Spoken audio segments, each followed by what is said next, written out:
मित्रों,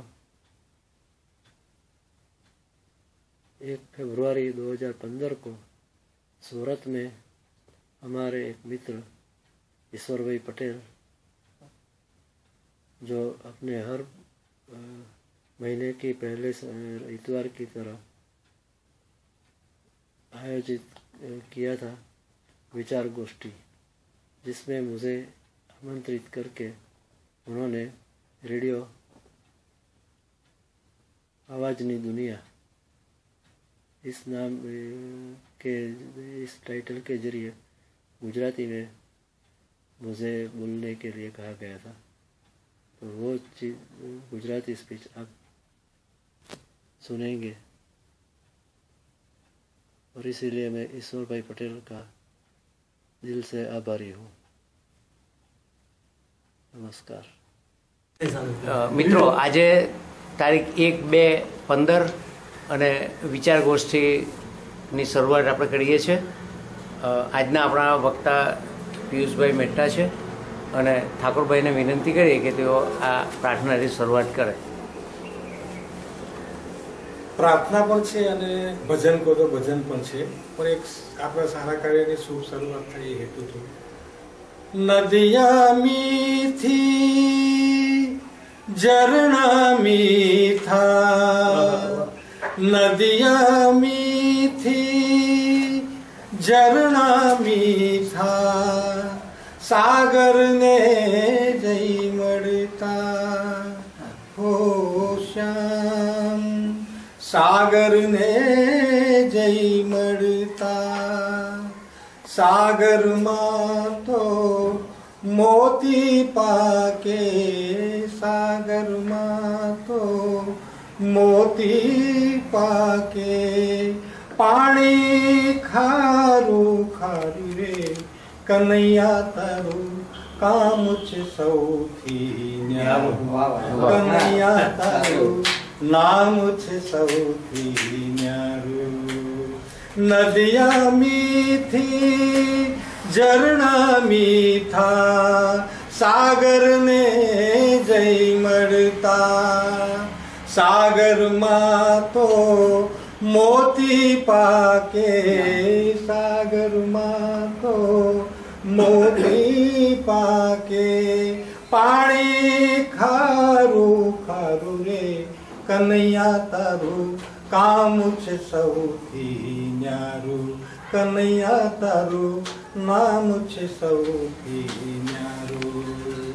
तू तो तारू दाड़ियो करतो, तू तो तारू दाड़ियो करतो, क्या मारू सांभळतो हो श्याम, क्या मारू सांभळतो, तारू धार्यो सगळू थातू, तारू धार्यो सगळू थातू, केम पछी हूँ धारू रे कन्हैया तारू काम छे सौथी न्यारू, कन्हैया तारू नाम छे सौथी न्यारू। एक दिवे अजवाड़ो, एक दिवे अजवाड़ू ने, लाख दिवे अंधारू ने कन्हैया तारू काम छे सौथी न्यारू, कन्हैया तारू काम छे सौथी न्यारू।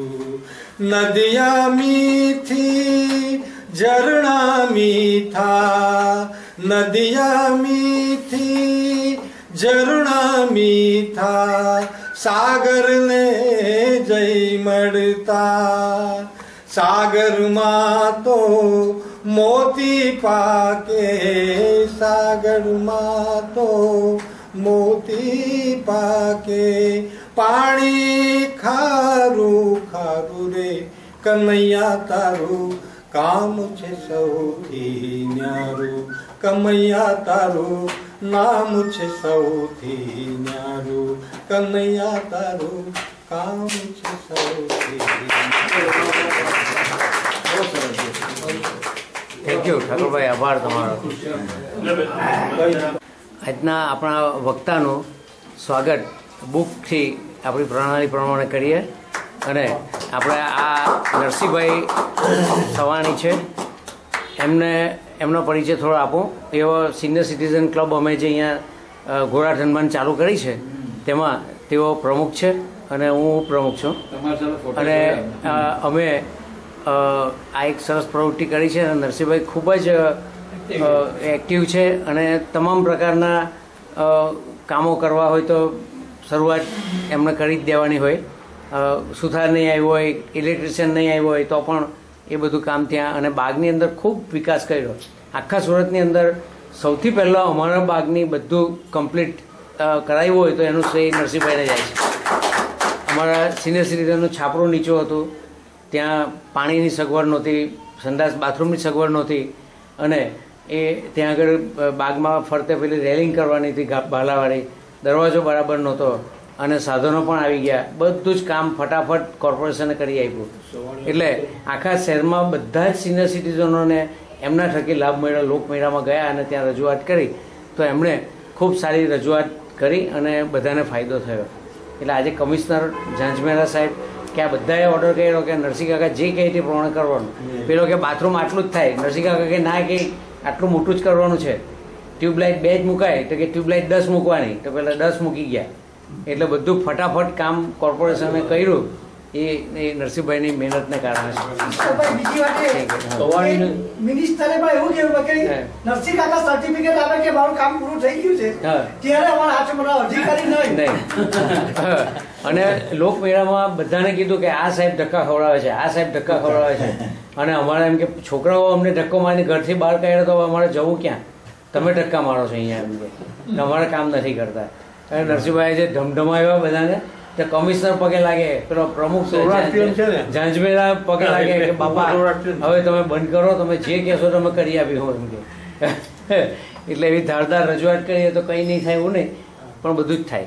હજુ સિનિયર સિટીઝનનો પેલો હોલનું આપણે કરવાનું છે સુભાષભાઈ, તે ત્યાં સૂર્યકાંત શાહ સાહેબને કીધું કે તમે નરસિંહભાઈને અમે લોકો તમારું કામ કરી આપે પણ તમે અમારી સાથે આવો, અરજી લખો, બધા સિનિયર સિટીઝનના પ્રમુખ ઉપપ્રમુખની સહી કરીને એક મેમોરેન્ડમ આપવા, તમે અમારી સાથે આવો કે તમારું કામ બધું થઈ જાય.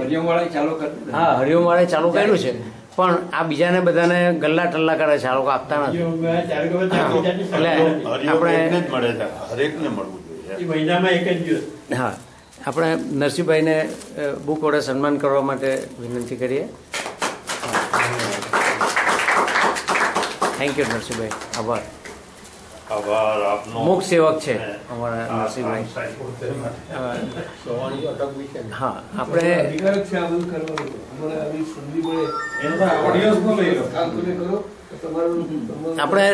રેડિયો વિશે જ્યારે આજે આપણે વાત કરવા ભેગા થયા છીએ ત્યારે રેડિયો આપણા જીવનની અંદર એક વણાઈ ગયેલી એક ઘટના છે.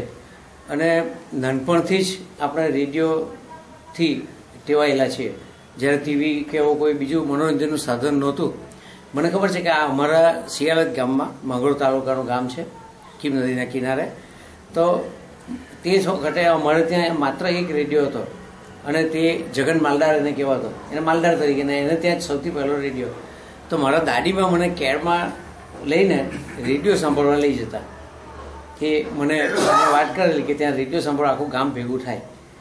પછી મારા દાદાએ રેડિયો વસાવ્યો અને તે ત્યારે બધું બહારથી મોટ ભગવાથી એ દાણચોરીના માલમાં એ રેડિયો ત્યારે ફિલિપ્સનો અને પેલા એ ત્યાં મોટા રેડિયા બેન્ડવાળા ઉપર બેન્ડ આવતા અને હા, અને પછી પેલા વાલવાળા પણ આવતા.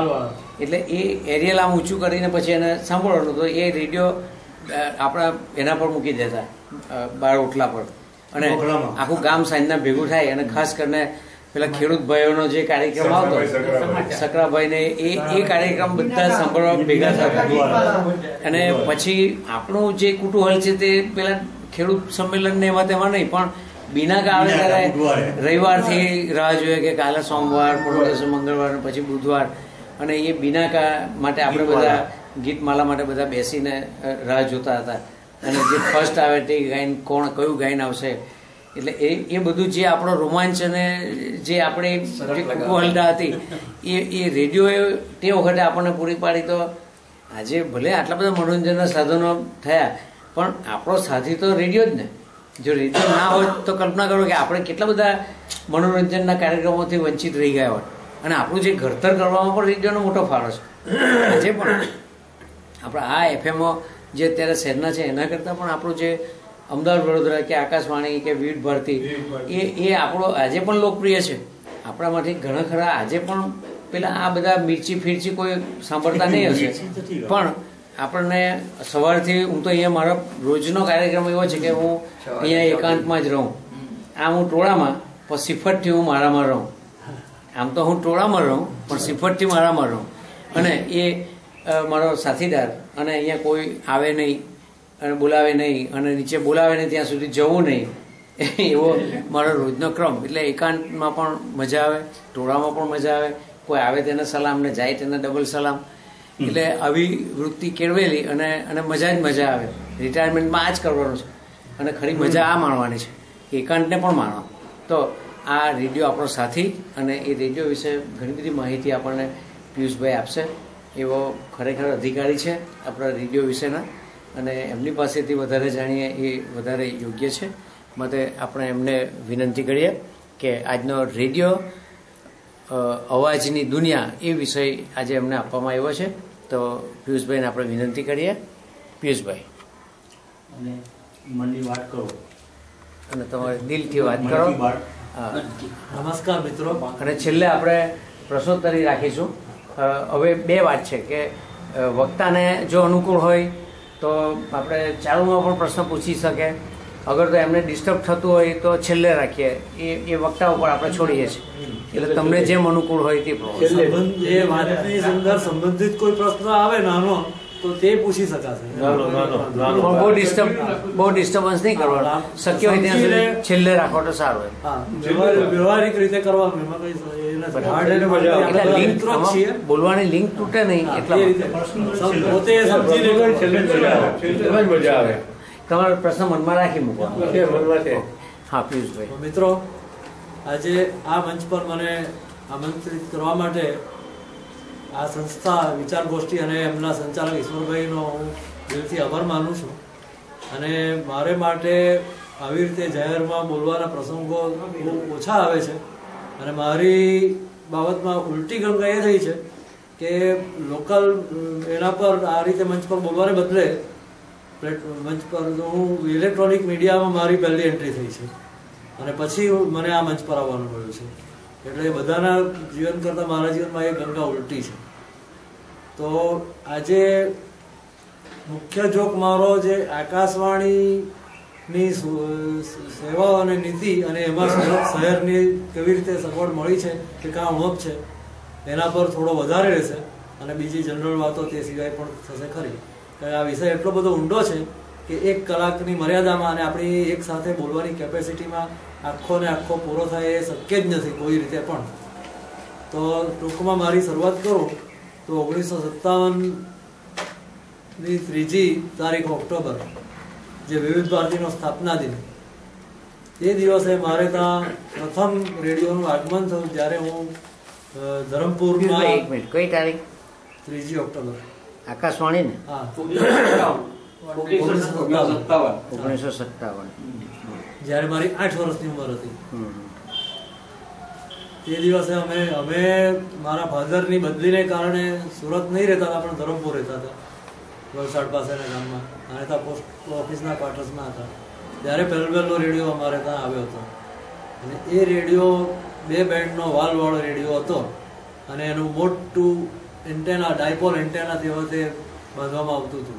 અને એને કારણે દૂર દૂરના સ્ટેશનોની પકડ પણ સારી રહેતી. ગામડાની હિસાબે ઇન્ડસ્ટ્રીયલાઇઝેશન પણ ત્યાં ઓછું હોય, ટ્રાફિક પણ તે ટાઈમમાં ઓછો હતો એટલે મીડિયમ સોફ્ટવેરનું ડિસ્ટર્બન્સ થોડું ઓછું આવતું અને ઘણા સ્ટેશનો પકડી શકાતા હતા. આની અંદર પહેલી શરૂઆત મારી રેડિયો સિલોન, અમદાવાદ, વડોદરા, મુંબઈ, આકાશવાણી મુંબઈની પ્રાઇમરી ચેનલ કે જે મારી બહેનો સાંભળતી હતી અને એમાં મહિલા મંડળ ને નાટકો ને બધું એ લોકો સાંભળવામાં બહુ નિયમિત હતા. અને એ રીતે મારી શરૂઆત થઈ હતી. હવે હું મુખ્ય વાત એ કરું પહેલી કે દરેક દેશની અંદર સામાન્ય રીતે રેડિયો પ્રસારણની પોલિસી એવી હોય કે અમુક લોકલ સ્ટેશન હોય કે જે અમુક એરિયા બહુ સીમિત એરિયા પૂરતા સીમિત હોય કે શહેર પૂરતા સીમિત હોય. પછી બીજી એના સેમી રિજિયોનલ સ્ટેશન આવે કે જે આપણે આકાશવાણીનું ભુજ કેન્દ્ર છે અત્યારે જે કચ્છમાં ચાલે છે. પછી રાજકોટ તો થોડું પાવરફુલ છે પણ તો એ મુખ્ય એમાં સૌરાષ્ટ્રની સંસ્કૃતિનું પ્રાધાન્ય અપાય છે. અને રિજિયોનલ કે સ્ટેટ કેપિટલ સ્ટેશન એટલે રાજ્યની રાજધાનીના સ્ટેશનો જે આખા રાજ્યોને આવરી લે એ રીતે એને સ્થાપવામાં આવ્યા છે. જે આપણે અમદાવાદ વડોદરા છે અને દરેક રાજ્યોની અંદર મુખ્ય શહેરના મુખ્ય સ્ટેશનો પ્રાદેશિક ભાષા એ રીતે થતા. આ બધા સ્ટેશનો લગભગ મીડિયમ વેવ એટલે કે મધ્યમ તરંગના હોય છે કે જેના વેવ્સ જમીનને સમાંતર એટલે કેવી રીતે કે જમીન ઊંચી નીચી થાય તો એ સપાટીને પણ પેરેલલ રહીને ઊંચા નીચા થઈને દૂર સુધી પહોંચી શકે. એટલે એને રાજ્યવ્યાપી સ્ટેશન તરીકે એને એ કરવામાં આવે છે. કેટલાક વધારે પાવરફુલ સ્ટેશનો વધારે દૂર સુધી પણ જાય છે. અને મારા એક ઓળખીતા ભાઈ જે કેરાળામાં હતા અને પછી સુરત આવ્યા તે કહેતા કે અમદાવાદ વડોદરા અમે એમ કે કેરાળામાં સાંભળતા હતા શાસ્ત્રીય સંગીતના કાર્યક્રમોને કારણે. એ જમાનો હતો. પણ આજે એ વસ્તુ શક્ય નથી. આજે તો અહીંયા સુરતમાં પણ અમદાવાદ વડોદરા જો તમારે મીડિયમ પર સાંભળવું હોય તો ક્યારેક ક્યારેક તમને ત્રાસ થાય. એટલે એને કહેવાય છે પ્રાદેશિક પણ એ રીતે પ્રાદેશિક એની પોપ્યુલારિટીની રીતે ટેકનિકલ એને કારણે રહ્યું નથી. એટલે હવે જે જરૂર છે તે કેવી છે કે દરેક સ્ટેટના કેપિટલ સ્ટેશનને એ લોકોએ જેમ વિવિધ ભારતીનું અત્યારે FM નેટવર્ક છે કે જેને કારણે આપણે મુંબઈનું વિવિધ ભારતી FM પર અહીંયા મળે છે એવી રીતે દરેક સ્ટેટના પણ FMના કેપિટલ રિલે સ્ટેશન બનાવવા એ જરૂરી છે. તો જ આપણે એ લોકો પ્રાદેશિક સ્ટેશનો આખા રાજ્યમાં સાંભળી શકાય અને તેમાં પ્રાદેશિક સમાચારો કે પ્રાદેશિક સુગમ સંગીતનો જૂનો વારસો જે લોકોની પાસે સંગ્રહાયેલો છે કે જે સુરતની પાસે લગભગ નગણ્ય બરાબર છે તેવી વસ્તુમાંથી આપણે વંચિત. આવી રીતે અખિલ ભારતીય ગુજરાતી સમાચાર જે આવે દિલ્હીથી તે પણ પ્રાદેશિક સ્ટેશનો રિલે કરે છે. તો તેનો પણ આપણે લાભ રેડિયો પર મળે. અને FM હોય તો FMનો આગ્રહ કેમ રાખું છું કારણ કે આજની જે પેઢી ઊભી થઈ છે તે રેડિયો સાંભળીને ઊભી નથી. જૂના રેડિયો લોકો સાંભળતા નથી. એ લોકો અત્યારે મોબાઈલની અંદર જે FM સ્ટેશનો આવે છે એના પર એ લોકો ડિપેન્ડ થાય છે. પિયુષભાઈ એક મિનિટ, આપણે આ જે દિલ્હી છે જેમ તમે પેલું સેમી રિજિયોનલ સ્ટેશન કીધું એમાં ભુજ રાજકોટ, પ્રાદેશિક રિજિયોનલમાં અમદાવાદ વડોદરા. હવે સિટીઓના વિસ્તારના છે એને શું કહેવાય? એ લોકલ સ્ટેશન કહેવાય. Local station. હવે આ જે દિલ્હીનું છે તેને શું કહેવાય? મુંબઈ દિલ્હી એ કેપિટલ મુંબઈ એટલે એમાં દિલ્હી કેન્દ્ર ચેનલો પણ હોય છે. ના, દિલ્હી કેન્દ્ર જે છે તે આખા દેશ પૂરતું બધા નહીં. હા, એની અમુક સર્વિસીસ આવે છે. All India radio Urdu service છે તો તેને તમારે નેશનલ ચેનલ કે ઇન્ટરનેશનલ ચેનલ તમે કહી શકો. પાકિસ્તાન માટે પણ એ બનાવવામાં આવે છે. એનું રિલે સ્ટેશન એક રાજકોટમાં નાખવામાં આવ્યું છે. આજે જે મીડિયમ પર આપણે જે all India radio Urdu service મળે છે પાવરફુલ હાઈ પાવર ટ્રાન્સમીટરથી એનું કારણ કે રાજકોટનું રેલવે સ્ટેશન છે. અને એ સ્ટેશન એવી રીતે ફોકસ કર્યું છે કે પાકિસ્તાનના લિસનરોને પણ એ ટચ કરે છે. અને એક હેતુ એ જ છે કે પાકિસ્તાનના શ્રોતાઓને આ એના સંગીત માટે અને એના સરકારની વિચારસરણી માટે એ લોકોને માહિતીગાર કરવા અને જેથી બે દેશની પ્રજા વચ્ચેનું જે અંતર જે રાજકારણ કે એને કારણે જે દૂર થયું છે તે અંતર ઓછું થાય. આ એક મુખ્ય કારણ એનું એ છે. તમે મુંબઈ માટે કેપિટલ શું કીધું? કેપિટલ સ્ટેટ કેપિટલ રાજ્યની રાજધાનીના સ્ટેશન નહીં, સ્ટેટ કેપિટલ સ્ટેશન કહેવાય. હા, અચ્છા. એટલે મુંબઈ કેન્દ્ર કેન્દ્રમાં એવું છે. મુંબઈ બી જે છે જે મરાઠી આવે છે 550 મીટરની એની કિલો સાયકલ્સ પર આવે છે, કિલો હર્ટ્સ પર. એ મહારાષ્ટ્ર સ્ટેટ પૂરતું આખું ફૂલ મરાઠી ભાષી છે. જ્યારે મુંબઈ એ જે 288 મીટર પર આવે છે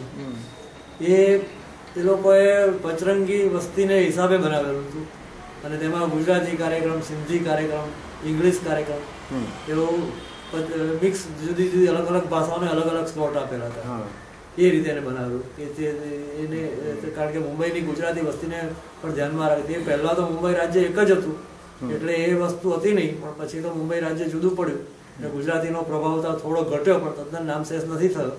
એટલે એ રીતે પ્રોગ્રામ આપે, પણ એના પણ ટ્રાન્સમિશનના હાલ તો એવા જ છે કે આજે અહીંયા પકડવું હોય તો બહુ અઘરું છે. એટલે આપણા સિટીના જે છે તે 35 કિલોમીટરની રેન્જ છે. હા, એ FM સ્ટેશન હવે આવ્યા અત્યારે, એ પછીથી આવ્યા. પણ તે પહેલા મીડિયમ સ્ટેશનો પણ એ રીતે જ હતા કે લો પાવર ટ્રાન્સમિશનથી એ લોકો આપતા હતા.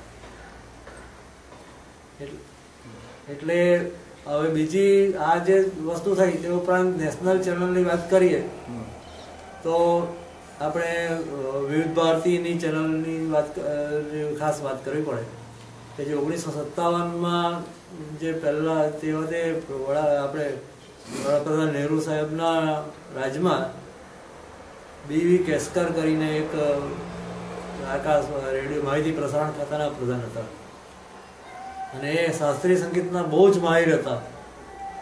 અને એમને એવી બધી ધૂન હતી કે આ બધું ફિલ્મ સંગીત તો બધું નકામું છે, આપણે ફિલ્મ સંગીત તો જોઈએ જ નહીં. એટલે એને તમને જો યાદ હોય, અત્યારની બધી પેઢીને યાદ હશે કે આકાશવાણી અમદાવાદ પર પસંદગી નામથી ફક્ત અઠવાડિયાનો 15 મિનિટનો એક ફિલ્મ સંગીતનો પ્રોગ્રામ હતો. એમાં નામ બોલવાના કંઈ નહીં, 3 કે 4 ગાયન મૂકી દેવાના, પ્રોગ્રામ બંધ. પછી આકાશવાણી અમદાવાદ પર ફિલ્મ સંગીત પછી સંભાવના મળી ગયું. એટલે પંડિત નરેન્દ્ર શર્માને પૂછવામાં આવ્યું કે આને માટે શું કરીએ, કેમ કે તમારે આવી રીતે વિવિધ ભારતી નામથી એક ચેનલ ચાલુ કરવી જોઈએ. તેને માટે મુંબઈ એક પહેલાં તો એમની ઓફિસ દિલ્હી હતી, પણ કેટલાક પ્રોગ્રામોનું મુંબઈને એને કારણે પ્રસારણ અને એ લોકો મુંબઈના ટ્રાન્સમીટરથી રાખેલું હતું અને બીજું ટ્રાન્સમીટર મદ્રાસમાં રાખેલું હતું, જે આજે ચેન્નઈ કહેવાય છે તે. અને એમાં કર્ણાટક સંગીતનો પણ એક વિભાગ રાખ્યો હતો, સાંજે 4:30 થી 5:30 સુધી કાર્યરત રહેતો હતો. અને એનું પ્રોડક્શન આખું મદ્રાસમાં જ થતું હતું. જ્યારે બીજા બધા પ્રોગ્રામનું પ્રોડક્શન જે લાઈવ પ્રોગ્રામ આવતા હતા મુંબઈ હતા, પણ કેટલાક રેકોર્ડેડ પ્રોગ્રામ આવતા હતા એનું રેકોર્ડિંગ દિલ્હીમાં પણ કરવામાં આવતું હતું. ઇવન મુંબઈના કલાકારોને પણ દિલ્હી બોલાવીને રેકોર્ડ કરવામાં આવતા હતા. પણ પછીથી ઓફિસ વખતે એ મુંબઈમાં શિફ્ટ કરવામાં આવી અને એનું પ્રોડક્શન મુંબઈમાં પણ સ્ટાર્ટ છે. એટલે તમે શરૂઆતમાં તમને જો ખ્યાલ હશે તો વિવિધ ભારતી 2 મીટર પર આવતું હતું, પણ તે બંનેની અંદર એનાઉન્સર્સ જુદા રહેતા હતા. સ્ક્રિપ્ટ એક આવતી હતી પ્રોગ્રામની, સ્ક્રિપ્ટ એ લોકોને મોકલી આપવામાં હતી મદ્રાસમાં, અને મદ્રાસના સોટે ટ્રાન્સમીટર પરથી એ લોકો લાઈવ બ્રોડકાસ્ટ કરતા હતા અને મુંબઈમાં લાઈવ બ્રોડકાસ્ટ અલગ રહેતું હતું. એટલે તમે કોઈ એક જગ્યાએ લેડીઝ હોય કે એક જગ્યાએ જેન્ટ્સ હોય એ પણ માર્ક ફોલો કરવું હશે. બંને અલગ અલગ સ્ટેશન મીટર્સ બંનેના બોલવામાં આવતા હતા ઓફિશિયલી, અને ઓફિશિયલ જ ચાલતા હતા. પણ એની પછી જે તમારા પ્રોગ્રામનો ગેપ પડે એની અંદર જે વાદ્ય સંગીત જે વાગતું હતું એ વાદ્ય સંગીતમાં બંનેમાં ભેદ રહેતો હતો કે પહેલાં મુંબઈવાળા મુંબઈનું મૂકે અને મદ્રાસવાળા મદ્રાસનું મૂકે. મુંબઈના ટ્રાન્સમીટરની સાથે બીજું એક ટ્રાન્સમીટર એ લોકો મીડિયમ વેવનું પણ આપેલું હતું, જે 243.9 મીટર પર આપવામાં આવતું હતું, જે 1957ની અંદર એનો સ્ટુડિયો અલગ કરવામાં આવ્યો. એટલે અને પ્રોગ્રામોનું પેટર્ન એવી જ કે મુંબઈ સ્ટેશન પરથી બધા પ્રોગ્રામો તૈયાર કરવા જે કર્ણાટક સંગીતના પ્રોગ્રામો છે, કર્ણાટક સંગીતના ત્યાં થતા હતા અને એ બીજે જતા હતા. ત્યારે હિન્દી પ્રોગ્રામો બધા મુંબઈથી બીજા દરેક સ્ટેટના કેપિટલ લેવલના સ્ટેશનો પર પહોંચાડવામાં આવતા હતા.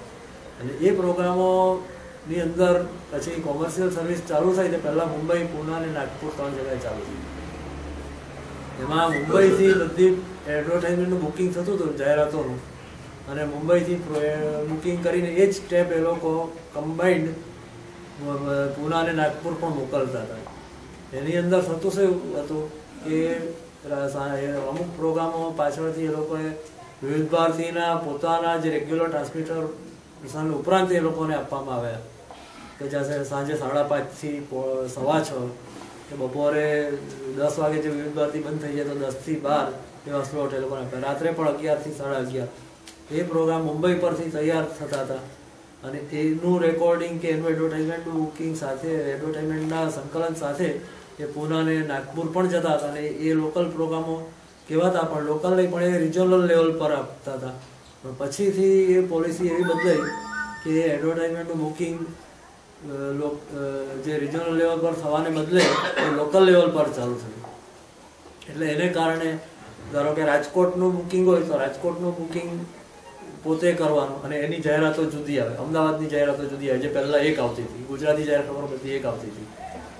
અને એ જાહેર ખબરોની અંદર ખાસ જો પ્રભાવ જો એનો હતો તો સુહાગ દિવાન કરીને એક આપણા પ્રેઝન્ટર જે મુંબઈના આમ તો રેડિયો નાટકના આકાશવાણીના કલાકાર અને ફ્રીલાન્સર પણ ખરા, અને એમણે જ્યારે ગુજરાતી જાહેરાતોની દોર ચાલુ થતો સમય એમનો અવાજ વધારેમાં વધારે જાહેર ખબરમાં આવતો હતો કે જે વિવિધવાદી મુંબઈ પરથી જાહેર ખબરો હિન્દીમાં આવતી હતી કે દિલ્હી પરથી. હવે ધારો તો તે જ પ્રોડક્ટ જે નેશનલ પ્રોડક્ટ હોય તો તેની જાહેર ખબરો માટે સ્પેશિયલ એમનો અવાજ લઈને એમનો આખા જિંગલ્સ પણ ગુજરાતીમાં બનાવવામાં આવતા. આવી રીતે દરેક સ્ટેટમાં આવી રીતે ચાલુ થયું. હવે આ વસ્તુ આપણે અહીંના ઘણા લોકો જાણકાર નથી, કારણ કે અમદાવાદ ને રાજકોટ બે સ્ટેશન અહીંયા એટલા પકડાતા નહીં હતા. અને અહીંયા વિવિધ ભારતી સ્ટેશન સ્થાપવાની વાત કોણે કરેલી? તો કે એક સમયે આપણા અહીંના લોકો જાગૃત એટલા હતા રેડિયો માટે કે પેપરોમાં ઝુંબેશ પણ ચલાવતા હતા, લેખો લખીને, તંત્રી લેખો લખીને. એમાં આપણા ભગવતીકુમાર શર્માનો પણ તે વખતે ફાળો હતો. અને એક લોકવાણી કરીને એક સ્થાનિક પેપર હતું, એ પણ એ ઝુંબેશ ચલાવતું હતું. એટલે આ લોકોની ઝુંબેશ પછીથી એક કે સાથ એ વખતે આકાશવાણીના એટલે કે માહિતી પ્રસારણ પ્રધાન હતા. એમણે અહીંયા આવીને એક જાહેરાત પણ કરેલી કે સુરતમાં બે સ્ટેશન હશે, એક વિવિધ ભારતી અને એક પ્રાદેશિક મીડિયમ વેવ. બંને તેવા મીડિયમ વેવ જ હતા, એફએમ હતું નહીં. પણ પછીથી તો એમનું ખાતું જ બદલી નાખવામાં આવ્યું અને એમને એવા બેકગ્રાઉન્ડમાં નાખી દેવામાં આવ્યા કે સુરતની એ વાત આખી ઉડી ગઈ. અને આપણે લોકો પણ એમાં માંગ કરવામાં શિથિલ થવા માંડ્યા. અને એમાં એક કારણ એ પણ છે કે અહીંના કલાકારોને એ લોકોને જે લોકોને અમદાવાદ પર એટલે કે વડોદરા એનું રેકોર્ડિંગ અમદાવાદ વડોદરા જે ટ્વિન સ્ટેશન છે અને એક જ ફ્રિકવન્સી પરથી બ્રોડકાસ્ટ થાય છે, એ લોકોને રેકોર્ડિંગ માટે વડોદરામાં બોલાવવા આવતા હતા. એટલે એમાં કેટલાક લોકો રીતસર ગભરાયા કે આપણે જો વધારે આમાં ચંચુપાત કરીશું તો આપણે બ્લેક લિસ્ટેડ થઈ જઈએ, એ શક્યતા છે. એટલે વસ્તુ બધી આખી મંદ પડી ગઈ. અને પછીથી એફએમનો દોર આવ્યો તો એફએમ અહીંયા શરૂઆતમાં તો નહીં મળ્યું, પણ પછી ઇન્ટરનેશનલ જે ફ્રિકવન્સી એલોટિંગ એજન્સી છે એ લોકોએ લોકલ ફ્રિકવન્સી 200 જેવી એફએમની અહીંયા ઇન્ડિયા ખાતે ફાળવી. અને તે ફાળવવામાં એક વસ્તુ એ હતી કે તમે જો અમુક વખતમાં એને યુટિલાઇઝ નહીં કરો એને તો એ ફ્રિકવન્સીની એ અમે પાછી લઈ લઈશું. એટલે કરવું શું? તો એ લોકોએ ઉપાય શોધ્યો કે ચાલો દરેક દેશના દરેક એ જિલ્લાના વડા મથકે એક એફએમ ટ્રાન્સમીટર લોકલ સ્થાપી દો. હવે આ જે 93નો દોર હતો તે એ રીતનો હતો કે જ્યારે એફએમમાં સ્ટીરિયો બ્રોડકાસ્ટિંગ ચાલુ થયું હતું. મુંબઈ ની ચેનલ મુંબઈ મેટ્રો એફએમ તે સ્ટીરિયોમાં ચાલુ થયેલી હતી. ત્યારે આપણે અહીંયા નાનું ટ્રાન્સમીટર એ લોકો લોકલ મોનો આપ્યું 1993માં 30મી માર્ચ સ્થાપના થઈ.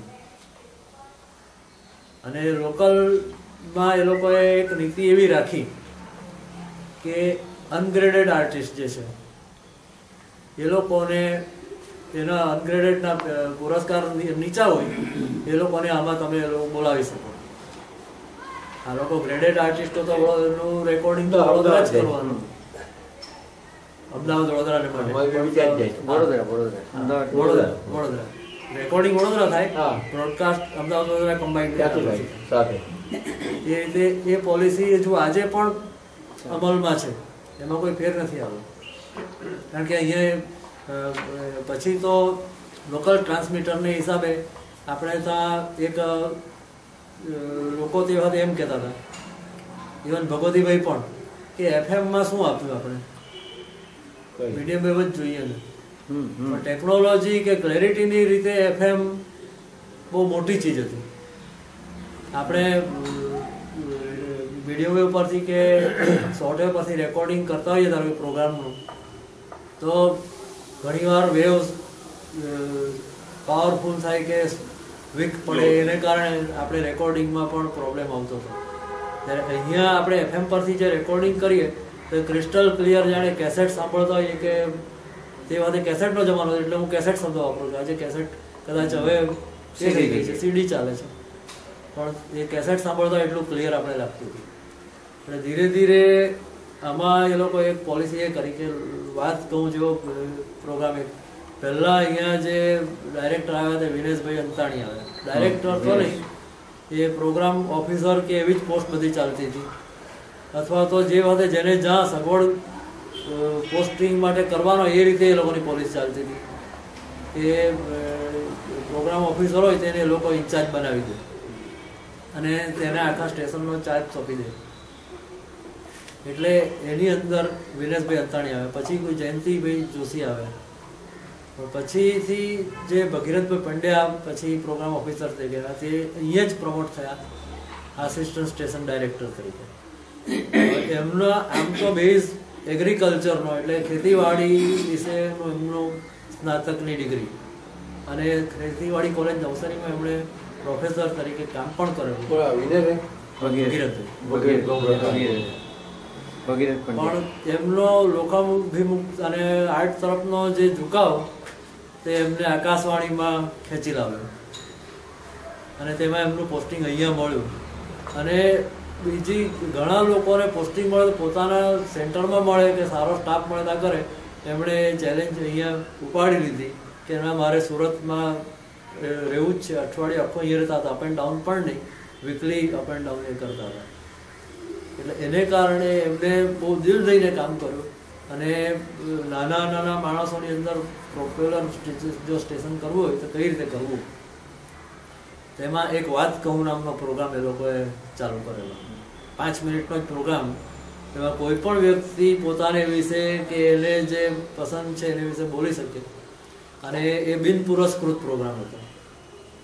એટલે એમાં બધી છૂટ બધી, એટલે સંસ્કારમાં કે એમાં રહીને તો ખરી જ, પણ વિષયમાં બંધન કે એવું નહીં હતું.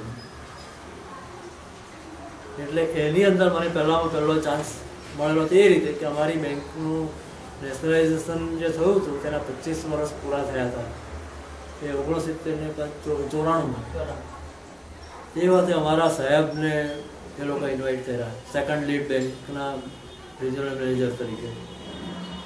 એ જે ડેલીવાળા કરીને સાહેબ હતા, એમને મુલાકાત લેવા માટે એ લોકો એમને આમંત્રણ આપવા માટે અહીંયા આવ્યા હતા. પારસભાઈ કટારિયા અને આમ્રપાલીબેન દેસાઈ જે અત્યારના સ્ટેશન હેડ અહીંયા છે, અને આ પારસભાઈ કટારિયા અત્યારે દમણમાં સ્ટેશન હેડ છે. હવે એવી પોલિસી એવી થઈ કે અમારા સાહેબ તો કે મારું તો ઉપરની મારી મેનેજમેન્ટ એને પણ મારે જવાબ આપવાનો છે. એટલે મને એમ કે એનું રેકોર્ડિંગ એ લોકો માગશે તો મારે મોકલવું પડશે, કેમ કે તમે કરી જઈ શકો છો. એટલે એમ કે અહીંયા રેકોર્ડિંગ કરે એવું, ને આમાં જાણકાર કોણ છે, એટલે આપણા એક બાબુભાઈ સુરતી કરીને ઓફિસર મારી સાથે ભાગળ પ્રાંતમાં હતા, ત્યારથી ઓળખતા હતા, મારા હેડ હતા. તે રિજનલ ઓફિસમાં એમણે તરત જ કહ્યું કે પિયુષભાઈને બોલાવે. એટલે મને બોલાવ્યો, તમે રેકોર્ડિંગ કરી શકશો? મેં કહું તમને રેકોર્ડિંગ કરવાની એલાઉ કર્યા? કેમ કે ક્યાં મને એલાઉ કર્યા? મેં કહું એલાઉ નહીં કરશે, કેમ કે એ લોકો બ્રોડકાસ્ટને એલાઉ કરે, પણ બિફોર બ્રોડકાસ્ટ પ્રસારણ પહેલાં તો એ લોકો એને સિક્રેટ જ રાખે, અને એ બ્રોડકાસ્ટ એ લોકો કરવા નહીં દે, રેકોર્ડિંગ નહીં કરવા દેશે તમને. છતાં તમને જો કહ્યું હોય તો એકવાર સાધન લઈને તો આવશું તમારી સાથે, તો મને રેડિયો સ્ટેશન જોવાનું મળે, મેં કોઈ દાડો જોયું નથી. એમ કરીને મેં એ તક ચડ્યું. એટલે ત્યાં સાહેબ ભગીરથભાઈ સાહેબ હતા, કેમ કે તમે એમ કે રેકોર્ડિંગ એને નહીં કરી શકો, પણ તમને કેસેટ જોઈએ તો અમારા ઓફિસર જે ટ્રાન્સમિશન ઓફિસર હોય છે તે ચાલુ બ્રોડકાસ્ટે રેકોર્ડિંગ કરીને આપશે, ને તે તમારે કેસેટ લઈ જવાની, તમારે માટે તમે કેસેટ એક આપી જાઓ. એ રીતે કેસેટ આપવા માટે પાછો નંબર મારો જ લાગ્યો કે ભાઈ તમે અહીંયા આવ્યા છો એકવાર, ને તમે આ બધાને જાણતા થયા છો તો તમે જ કેસેટ આપી આવો. એટલે એ કેસેટ આપવા હું ગયો અને કેસેટ આપવા અને પછીથી એ રેકોર્ડિંગ લઈને હું પાછા સાહેબને આપ્યું. એટલે એ રીતે તો મારો એક નાતો એ લોકોની સાથે થોડો બંધાયો અને તેમાં મને અમારા એક બીજા સાહેબ હતા મનુભાઈ પંડિત કરીને, તે ભગીરથભાઈને ઓળખીતા હતા, ભુજમાં એ લોકો સાથે ભેગા થયા હતા. તે એમણે શું ચાલે છે લોકો થોડું પણ માવસગન વગાડ્યું. ભગીરથભાઈ બોલે કે તો તમે એમ કે માવસગન તે દિવસે કેસેટ આપવાનું ત્યારે લઈને જ આવજો, વાત કહું પ્રોગ્રામમાં આપણે તમારું માવસગન થોડું પ્રેઝન્ટ કરીશું. તે વખતે એક ભુજથી એક ભાઈ આવ્યા હતા, નામ અત્યારે થોડું મગજમાં નથી, તેમની પાસે એમણે મારો નાનો મિની ઇન્ટરવ્યૂ કરાવ્યો અને એમાં મારું માવસગન પ્રેઝન્ટ થયું. એટલે આ રીતે વાત થઈ. પછી 2-3 વર્ષ સુધી હું થોડો રોજે રોજ આકાશવાણી પર કાં જઈએ એ રીતે નિષ્ક્રિય રહ્યો. પછી અહીંયા મારે જરા રહેવાનું નજીક આવ્યું એટલે જે પોસ્ટમાં જે ટપાલમાં જે આપણા લેટર્સ કે ઓપિનિયન હોય પ્રોગ્રામો વિશેના એ ડિલે થઈને પહોંચે એટલે મેં પહેલી એક એ બનાવી કે સિક્યોરિટી ગાર્ડને ત્યાં આપી દેવાય એકવાર આપણા લેટર જાતે જઈને, કે જેથી ટાઈમસર એ લોકોને મળી જાય ને પ્રોગ્રામમાં સામેલ કરી શકે. એટલે 2-3 વાર એવી રીતે આપ્યા અને મારા લેટર વંચાય. એટલે પછી એકવાર મેં પૂછ્યું કે ભાઈ હું સાહેબને મળી શકું ખરો કે નહીં મોટું, કેમ કે આ તમે સહી કરીને જાઓ અમે એલાવશે તમને ચાલુ ઓફિસ ટાઈમની અંદર તમે એક શ્રોતા તરીકે અંદર આવી શકો છો અને તમે મળી શકો છો, તમારો ઓપિનિયન આપી શકો છો લોકોને. એટલે હું ગયો અને મેં યાદ કરાવ્યું કે સાહેબ યાદ છે તમને આવી રીતે હું આવ્યો હતો. હવે આ પ્રોગ્રામની અંદર એ લોકો એક પોલિસી બનાવેલી હતી કે જે એ જ લેખિતન નામનો કાર્યક્રમ એ લોકોએ પત્રોના ઉત્તરોને ચાલુ કરેલો. તો તેની અંદર એ લોકો દર મહિને એક શ્રોતા જે રેગ્યુલર શ્રોતા હોય ને લેટર લખનાર હોય એને એ લોકો બોલાવતા હતા કે આમંત્રિત તરીકે. તો આ લેટરની સંખ્યા જ એટલી ઓછી હતી પત્રોની કે એ લોકોને એક જે કમિટમેન્ટ હોય તો પૂરું કરવાનું જ હતું. તે પહેલો લેટર આપવામાં ગયો તો એ લોકોએ મને સીધું કહ્યું કે તમે આજે અહીંયા બુક જ થઈ જાઓ. આમ્રપાલી બેન એના પ્રોગ્રામ ઓફિસર હતા અને ભગીરથભાઈ આસિસ્ટન્ટ સ્ટેશન ડાયરેક્ટર તરીકે હતા. તો તે કે તમે અહીંયા બુક જ થઈ જાઓ, તમારે આવી રીતે આવવાનું. એટલે એ પ્રોગ્રામમાં સંગીતાબેન અને આમ્રપાલીબેન પહેલાં મને સમાવ્યો હતો. આ મારું પહેલું પુરસ્કૃત બ્રોડકાસ્ટ સુરત FM પર. હવે તેમાં પછીથી હું એવી રીતે લેટર્સ વારંવાર આપતો જ હતો, પણ મને વારંવાર કોઈ બોલાવશે, આપણે તો નાના માણસ તરીકે પોતાને હું માનતો હતો કે આ મોટા ધુરંધરોની આગળ કંઈ હું એટલો બધો એ નહીં કરું. એટલે મેં કોઈ એવો આગ્રહ રાખેલો નહીં, પણ મારા લેટર્સ આપું અને એ રીતે શહેરની પ્રવૃત્તિ ચાલે સંગીતની તેની થોડી વાત થાય, જનરલ વાત થઈ. એટલે અમુક વાત પછી થયું શું કે હરીશભાઈ રઘુવંશીનો ગુજરાતી ફિલ્મી કોર્સ બહાર પડ્યો. તેમની સાથે મારે પરિચય થયો. તે મેં એમને બતાવ્યું કે જો આ વિષય ગુજરાતી ફિલ્મના સંગીતની પૂર્ણ માહિતી આ મળેલી છે.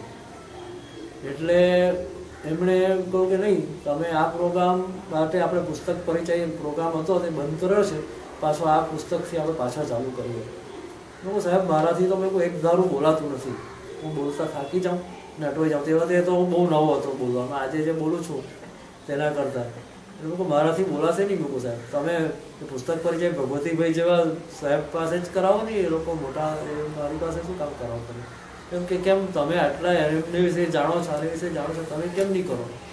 તમે એમ કે આવો તમારે બોલવામાં ખચકાવો તો આપણે સ્ટેપ રેકોર્ડિંગ અટકાવીને પછી પાછું જોઈન કરીશું, પણ એ કરવાનું છે તમારે જ. આવી રીતે મને એમણે આગ્રહ કર્યો. સરસ. પહેલો એટલે એ પુરસ્કૃત પ્રોગ્રામ આ રીતે બીજો હતો. એટલે આ વર્ષનું સામાન્ય રીતે એવું થતું હતું કે 1 વર્ષનો ગાળો લગભગ આપણા જેવા શ્રોતાઓ માટે રાખતા હતા. એકને એક શ્રોતાને વારંવાર ફરી ફરીને બોલાવે એવું નહીં થાય, એ સ્વાભાવિક જ છે ને આપણે આશા રાખવી પણ નહીં જોઈએ. એ રીતે મને બોલાવવામાં આવ્યો. પછીથી બીજો પ્રોગ્રામ કેટલા વખત પછી થયો, કેમ કે એક સ્ક્રિપ્ટ તમે આપો. હું એટલો બધો સ્ક્રિપ્ટ રાઇટર તો છું નહીં બધું, કેમ કે તમે આકાશવાણી સુરત પરથી રજૂ થતા કાર્યક્રમ વિશે પ્રતિભાવ તો આપી શકશો ને. એટલે એમાં મેં આપ્યો અને તેની અંદર મેં આકાશવાણી સુરતની સગવડની થોડીક વાતો એમાં લઈ લીધેલી હતી કે ભગીરથભાઈની એટલી ઉદાર નીતિ હતી કે એ લોકોની ભૂલો ક્યાં ક્યારેક બ્રોડકાસ્ટિંગમાં થયેલી તે પણ મને અંદર લેવા દીધેલી છે. મેં કહું કે એકલું સારી વસ્તુ ઘણી છે તમારી, પણ એકલી સારી વસ્તુને બદલે થોડી જો આવી વસ્તુ લઈશું ને તો તટસ્થતા દેખાશે. એમ કે આ બરાબર છે, સાચી વાત છે. એ રીતે મને એમાં એલાવ કરવો હતો કે તેમાં મેં વડોદરા ક્યારે ગયેલા? વડોદરા હું ગયો જ નથી. અચ્છા. વડોદરામાં હું આકાશવાણી એટલે વડોદરા શહેર જોયું છે, તો આકાશવાણી પર હું ત્યાં ક્યાંય નથી ગયો, કે અમદાવાદ પર પણ નથી. હું વિવિધ ભારતી પર હું મુંબઈમાં જઈ આવ્યો છું, પણ ત્યાં એક શ્રોતા તરીકે એક એ હતું. એમાં કોઈ મને એ લોકોની પોલિસી પ્રમાણે અંદર પ્રોગ્રામમાં કે બ્રોડકાસ્ટિંગમાં સામેલ ત્યાંથી નથી કર્યો, એટલે લાઈવ કે ત્યાં સ્ટુડિયો રેકોર્ડિંગમાં નથી કર્યો. તમે ગયા છો?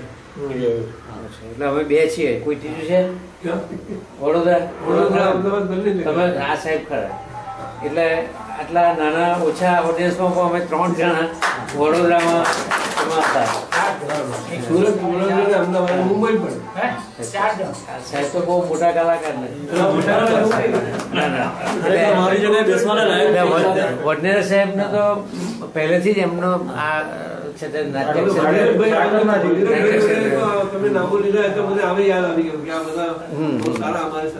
એટલે વડનેર સાહેબ તો બહુ હા, એટલે એમને તો બધા જ કેન્દ્ર ઉપર બોલાવતા હોય અને એ કરતા હોય. બરાબર છે.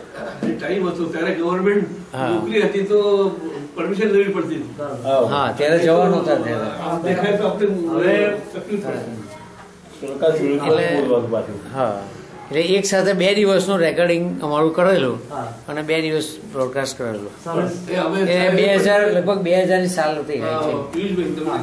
આપણું રેકોર્ડિંગ થઈ જાય ને પછી એક બ્રોડકાસ્ટિંગ તારીખ શો હવે વધારે 5 કે 6 દિવસ ન ગાળો, પણ આપણા મનમાં એવું ક્યારે દિવસ આવશે અને તમને કહું છું, હું લગભગ ટેલિફોનમાં હતો એટલે લગભગ 200 માણસોને મિત્રોને કહેતો હતો આ તારીખે આ વાગે એવું થયું કે એ વાત વાગ્યું છે કઈ તકલીફ આવે પ્રોગ્રામ નહીં કર્યું.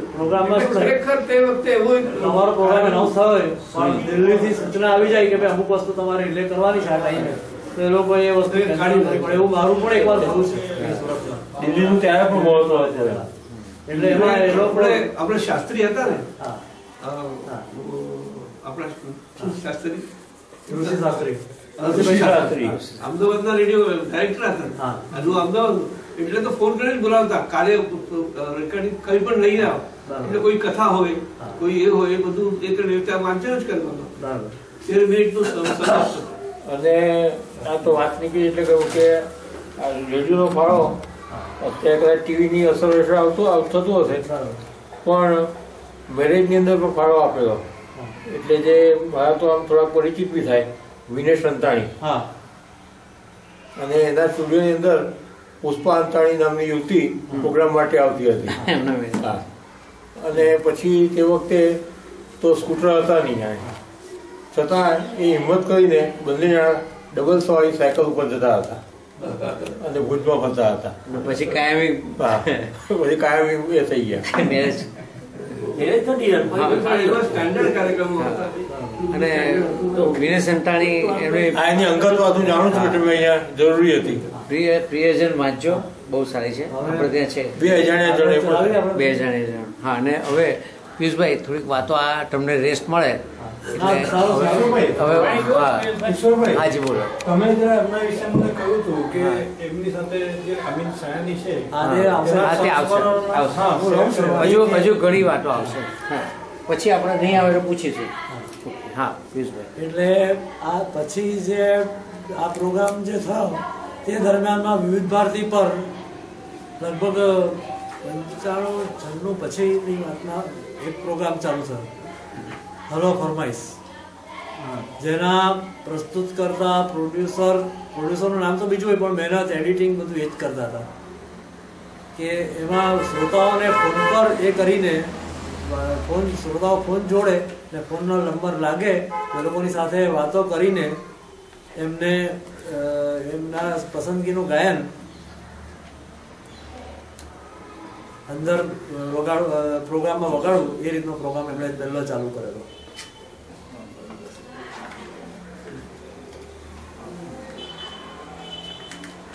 તેની અંદર એ સાંભળતા મને થયું કે ચાલો હું પણ ફોન લગાડી દઉં. એટલે એ પ્રોગ્રામમાં મારો પહેલો ફોન લાગ્યો ત્યારે કમલ શર્માએ મારી સાથે વાત કરી. હવે અહીંયા સુરત આકાશવાણી પર તો હું જઈ ચૂકેલો હતો, એનો સ્ટાફ તો મારો પરિચિત થઈ ચૂકેલો. તો મને ઈચ્છા થઈ પૂછવાની કે હું મુંબઈ તો કોઈક વાર જાઉં છું, કે હું મુંબઈ તમને એકવાર મળવાની ઈચ્છા હોય તો તમારો ઓફિસ ટાઈમમાં આવું તો તમે સમય હોય તો તમે મળો ખરા કે નહીં? એમ કે આ ચોક્કસ અમને બહુ આનંદ થશે.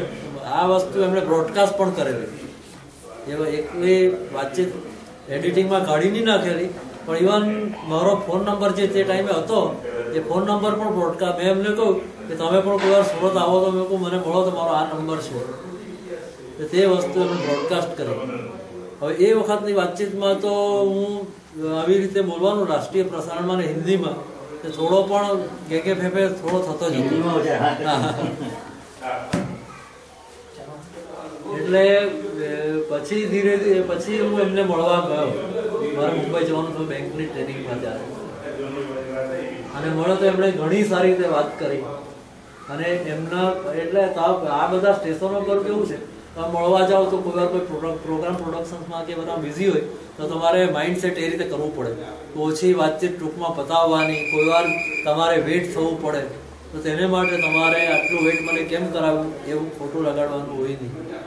અને એ કારણ કે એક સ્ટુડિયોમાં 5-6 પ્રોગ્રામનું પ્રોડક્શન થતું હોય જુદા જુદા પ્રોડ્યુસરોના હાથ નીચે, તો એ વસ્તુમાં થાય એવું કે એ માણસ જો આપણી સાથે વાત કરવા બેસીને પછી જો પ્રોડક્શનમાં જાય તો એને પેલો બીજો માણસ એની પાછળ લાઈનમાં તૈયાર હોય એનું પ્રોડક્શન હોય. એટલે આ માઇન્ડસેટ તમારે એના માટે તૈયાર રાખવું જ પડે. અને હું અહીંયા મેં પ્રોડક્શન જોયું હતું થોડું ઘણું, એટલે એને માટે મને ખબર હતી કે આ તો મોટું સ્ટેશન છે, ત્યાં અહીંયા 1-2 પ્રોડક્શન થાય એવું નહીં હોય. એટલે એ રીતે હું તૈયાર ગયો. પછી મને થોડો સારા રેર ગાયનો જે વારંવાર સાંભળવા નહીં મળતા હોય એવા ગાયનો માટે ફરમાઈશ કરવાની મને એક એ હતી. એ મને આપણા કલેક્શનમાં એવા ગાયનો આવી જાય એ પ્રોગ્રામ આવવા ગયો. એટલે એ પછી ત્રીજી વખત ગયો ત્યારે એક યુનુસ ખાન અને મમતા સિંહ એ લોકોને મળ્યો. એ લોકો હલો આપકી અનુરોધ પર પ્રોગ્રામ આપતા હતા, અને એ લોકો જોઈન્ટમાં આપતા હતા બંને. આજે પતિ પત્ની છે બંને, એ લોકોનું પ્રોડક્શન કમ્બાઇન્ડ ચાલતું હતું. એટલે એ લોકોને મળ્યો. પછી પાછો સુરત આવ્યો ત્યારે મેં એકવાર એ પ્રોગ્રામમાં ફોન કર્યો. તો ફોન કરવામાં મેં એમને પૂછ્યું તો મેં વાત એવી રીતે કરી કે મને એક ફિલ્મી ધૂનોનો એક જબરો શોખ, જે સવારે સુરત પર 5 મિનિટ વાદ્ય સંગીતનો પ્રોગ્રામ આવતો હતો. પછી એ પ્રોગ્રામ વિવિધ ભારતી પર શરૂઆતમાં ગુંજન નામથી ચાલુ થયો હતો, 11:30 થી 12, પછી 10:15 થી 10:25 સુધી આવતો હતો, અને એક ધૂન રાત્રે આવતી હતી. એ રીતે ચાલુ થયો. પછી નુપુર નામથી પણ એ પ્રોગ્રામ કન્વર્ટ થયો હતો વચ્ચે નામ પીરિયડમાં. આ રીતે મને વાદ્ય સંગીતનો શોખ એટલો બધો કે શોખમાં મને એવું થયું કે કોઈ વાર એક જ ધૂન 2 કલાકારોને સાંભળે તો એકવાર મને ગમે, એકવાર નહીં ગમે. આમ કેમ થાય છે? તે દિવસો મને આટલી બધી ગમી. એના પરથી મને એક એટેન્શન આપવાનું મન થયું કે કયા વાદક કલાકારની ને કયા વાદ્યો પર વગાડેલું છે.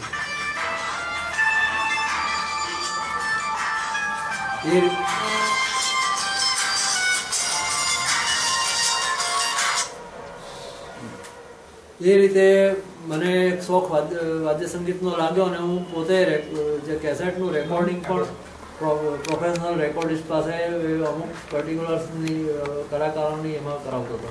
એમાં પહેલા જે મને જે આકર્ષણ થયું એમાં પિયાનો એકોર્ડિયન વાદક એનોફ ડેનિયલ્સ, કે જેની ધૂનનું સિલોન તે વખતે આપણી પાસે ટેપ રેકોર્ડર કે કંઈ શરૂઆતમાં તો હતું નહીં, પણ એ 12 વર્ષની ઉંમરથી હું સાંભળતો હતો ત્યારે એને માટે મને બહુ જ આકર્ષણ કે એની ધૂનની સિલોન પર રાહ જોઈને બેસતો કે આની ધૂન મારો આખો દિવસ ખુશ થઈ જતો. તેવી રીતે બીજા કલાકારો પણ મિલન ગુપ્તા છે, માવસર્જન વાદક, કેસી મિસ્ત્રી છે પિયાનો વાદક, એ બધા તરફ પણ મને ધીરે ધીરે આકર્ષણ થવા મળ્યું. અને એની સિલેક્ટેડ ટ્યુન્સ પહેલાં તો આપણી પાસે આજે કેસેટો એટલે શું છે કે 30 રૂપિયાની એક કેસેટ આવતી ને તે વખતના એની અંદર એ કેસેટો પણ આપણે મોંઘી લાગતી હતી. એટલે હું એ રીતે રેકોર્ડિંગ ભેગું કરવામાં પણ સંયમ રાખતો હતો ત્યારે. તેમાં પ્રેફરન્સ મારો એનો તરફ વધારે હતો. એટલે આ જ્યારે પ્રોગ્રામ હલો આપકે નૂર ઉપર જે બીજો પ્રોગ્રામ ફરમાઈશી આવતો હતો એ લોકોનો, તેમાં યુનુસ ખાને મમતાસિંહને એ લોકોને મળ્યા પછી મને થયું કે એમાં એકલા ગાયનો નહીં પણ તમે કોઈ ભજન કે કોઈ નાટકનો અંશ કે એવી રીતે પણ તમે ફરમાઈશ કરી શકો. એટલે મેં એમાં તક ઝડપી કે આમાં જો ધૂન વાગે આપણી પાસે ધૂન આવી જાય, એક લોક મારો. એટલે મેં પહેલાં ફોન કર્યો, મેં કહું મારી ફરમાઈશ મેં કહું ફિલ્મી ધૂનની છે, એમાં કલાકારોને બધું ડિસ્ક્રિપ્શન આપ્યું. એટલે પછી મેં પૂછ્યું કે બોલો હવે હું કોણ છું, કે હા તમે સુરતથી બોલી રહેલા છો. ઓળખી ગયા તરત જ. તે એટલે ઓળખી ગયા એટલે એ રીતે કે પહેલાં અમે પર્સનલ જે યુનુસ ખાનને મળેલો હતો તો એની સાથે ફોન પરની એ મળ્યા પછીની પહેલી વાતચીત હતી કે એમણે મને તરત રેકોગ્નાઇઝ કર્યો કે તમે સુરતથી બોલો છો. એટલે મેં કહું હા હું પિયુષ મહેતા જ બોલું છું જે તમને મળી ગયો હતો. એટલે પછી થોડું એડિટિંગ થયું ને આમ તેમ થયું આગળ પાછળ મારી વાતચીત. અને એમાં એ લોકોએ પહેલી ધૂન આ સૌથી પહેલો શ્રોતામાં હતો કે જે ફિલ્મી ધૂનની ફરમાઈશ કરે. વાહ. અને તે પણ પર્ટિક્યુલર આર્ટિસ્ટની ને પર્ટિક્યુલર વાજિંત્ર પર. અને તે પણ એવી ધૂન કે એ આર્ટિસ્ટની બીજી ધૂન હતી એનો ડેન્જર્સની જ કે જે એમણે પાછળથી નવા ફોર્મેટમાં એમણે મૂકેલી ઓર્કેસ્ટ્રામાં કે જેમાં થોડો વાજિંત્રોનું મિક્સિંગ કે એવું એમણે પોતે ઓર્કેસ્ટ્રેશન કરેલું. આ એ ધૂન તો વારંવાર આવતી હતી રેડિયો પર. લેટેસ્ટ હોય તો આપણે ક્યાં કરે જૂનું ભૂલાઈ જાય. ધૂનની સીડી મળે ખરી કે અત્યારે કોઈ બી ધૂનની એ સિલેક્ટેડ મળે છે પ્રોફેશનલ જે કંપની જે બનાવે છે તેમાં. હા આપણે સારી માહિતી એ છે કે તમારે કોઈક આવી સીડી જોઈતી હોય તો આપણે શ્રીનાથ લાઇબ્રેરી છે. હા, એ લિનિયર બસ સ્ટેન્ડની સામે અને આ બેલ્જિયમ ટાવરની ફિલ્મી ટોકીઝની ગલીમાં છે. અને એ શ્રીનાથ લાઇબ્રેરી જોવા જેવી છે. 3 માળની લાઇબ્રેરી છે.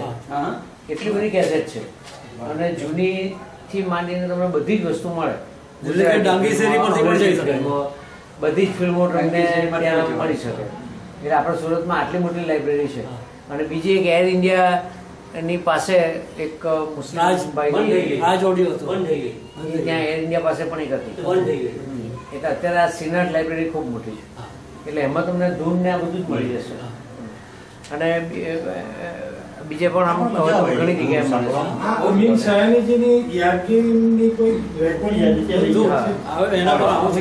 આવશે. એટલે આ જે ધૂન એ થઈ એટલે મને પછી થોડો એમણે મને કહ્યું કે તમે એમ કે કઈ વગાડો છો પોતે તમે ધૂનના શોખીન હો તો તમે જાણતા જોવા જોઈએ. એટલે મેં એવું કહ્યું હું બહુ એકદમ માસ્ટર માઇન્ડ નથી, માઉથર્ગન થોડું ઘણું વગાડી શકું છું. એટલે છેલ્લે વગાડશે એટલે માઉથર્ગન વગાડવાની વાત મેં કરી. એટલે તેમણે મને કહ્યું કે તો તમે થોડું વગાડો.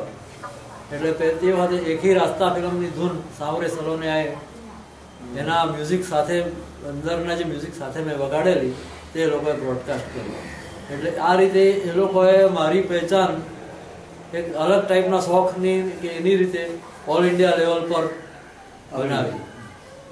અને એની અંદર આપણા સુરતના જયવર્ધન બોડાવાળા તમે નામ સાંભળ્યું છે, ઇન્ડસ્ટ્રીયલિસ્ટ, એમના ભાઈ શશીભાઈ બોડાવાળા કે જે સામાન્ય રીતે આ ટાઈપના લોકો રેડિયોના કે એના શોખીન નથી હોતા, કારમાં કેસેટ મૂકીને વગાડ્યા કરે, જે આવ્યું તે ખરું, પણ આ ભાઈ રેડિયોના શોખીન હતા. એમણે પણ ફરમાઈશ એવી રીતે કરતા હતા. તો રેડિયો લિસ્નર તરીકે મને એમ થયું કે આમનો કોન્ટેક્ટ આપણે કરવો જોઈએ. એટલે ધૂન આવી ગયા પછી 5-6 મહિના પછી મેં એમને કશેથી નંબર મેળવીને કોન્ટેક્ટ કર્યો. તો તે વખતે ભાઈ હતા નહીં, પણ પછીથી એમણે મને સામો ફોન કર્યો. એમ કે તમારી ધૂન તો એમ કે મેં રેકોર્ડ કરેલી છે. એટલે આપણા કેટલા ફેન આવી રીતે ઊભા થાય છે આપણે ખબર નથી પડતી આ રેડિયોને કારણે. એટલે એમણે મને આ વાત કરી.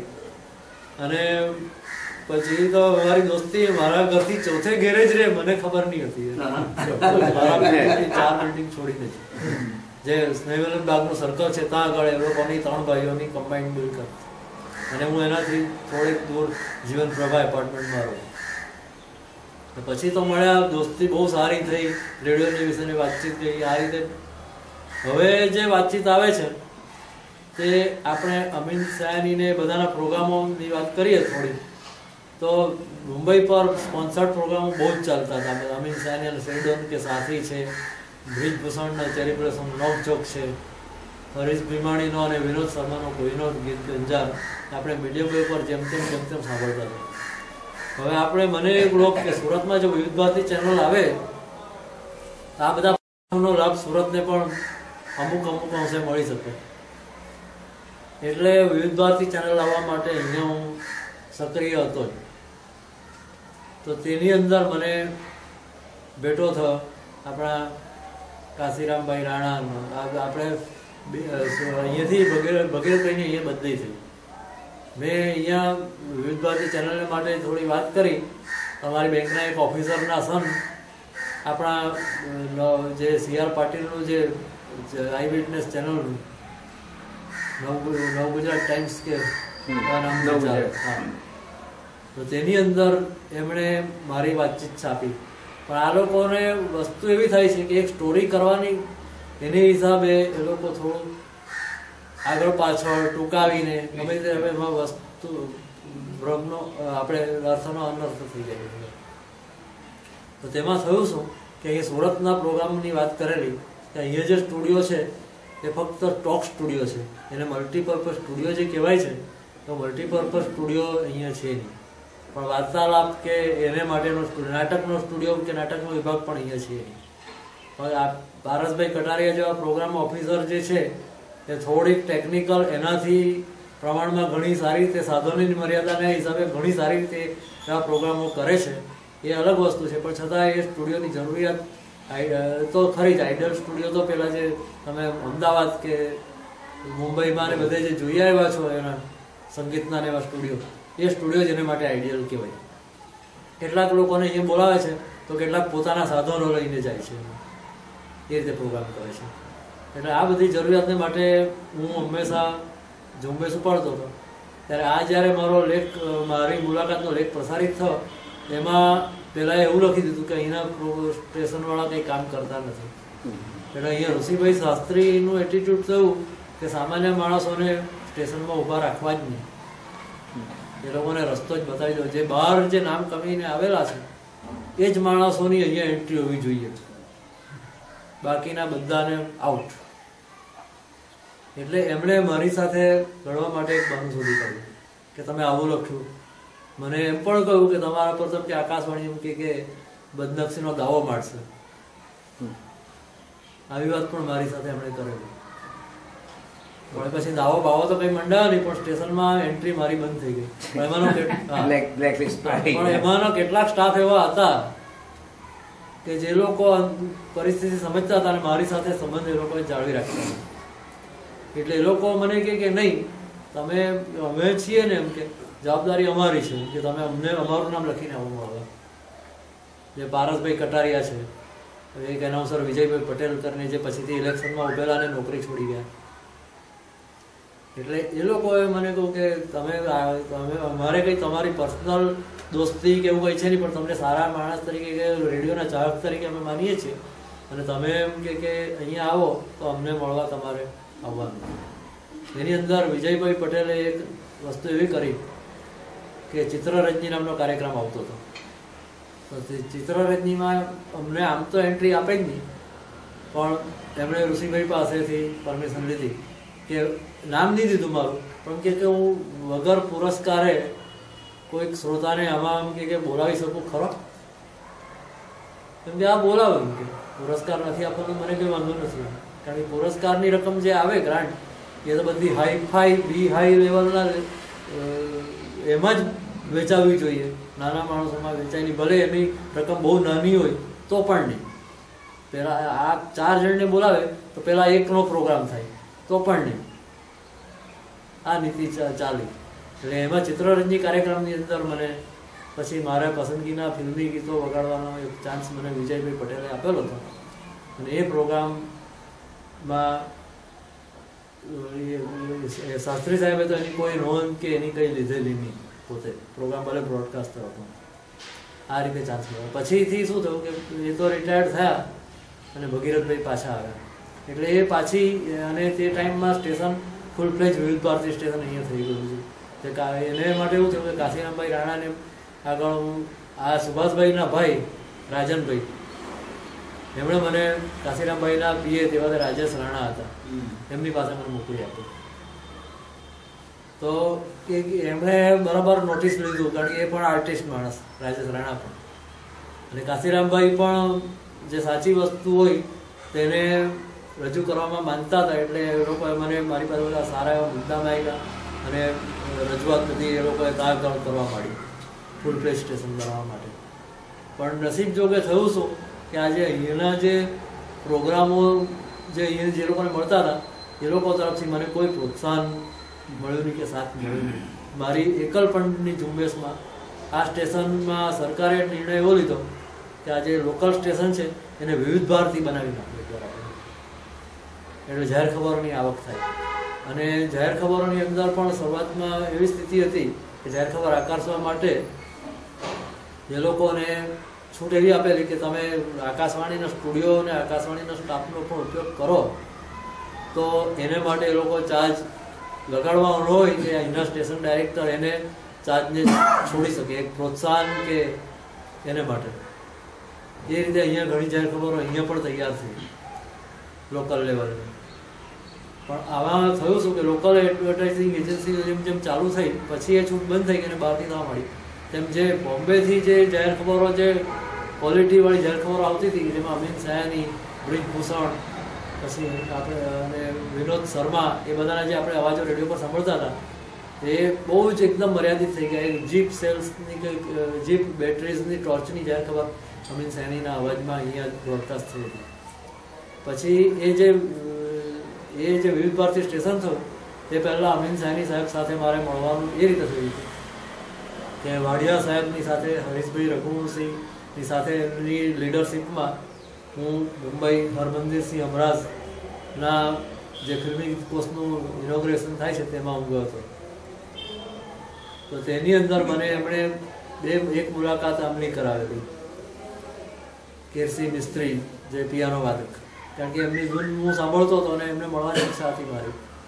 તો તેમણે મેં જૂની રેર ધૂનો એકદમ યાદ કરી આ ધૂનો મારી પાસે છે. મને આકસ્મિક રીતે એવી થયેલી કે વલ્લભ વિદ્યાનગરની જે આવતી હતી તેમાં કોઈ વાદક કલાકારોના નામ નહીં આવતા હતા પણ એના સિક્વન્સ જોઈને મેં પકડી પાડ્યું કે આ તો કીર્તિ મિસ્ત્રીની ઓર્કેસ્ટ્રાવાળી ધૂનો જોવી જોઈએ.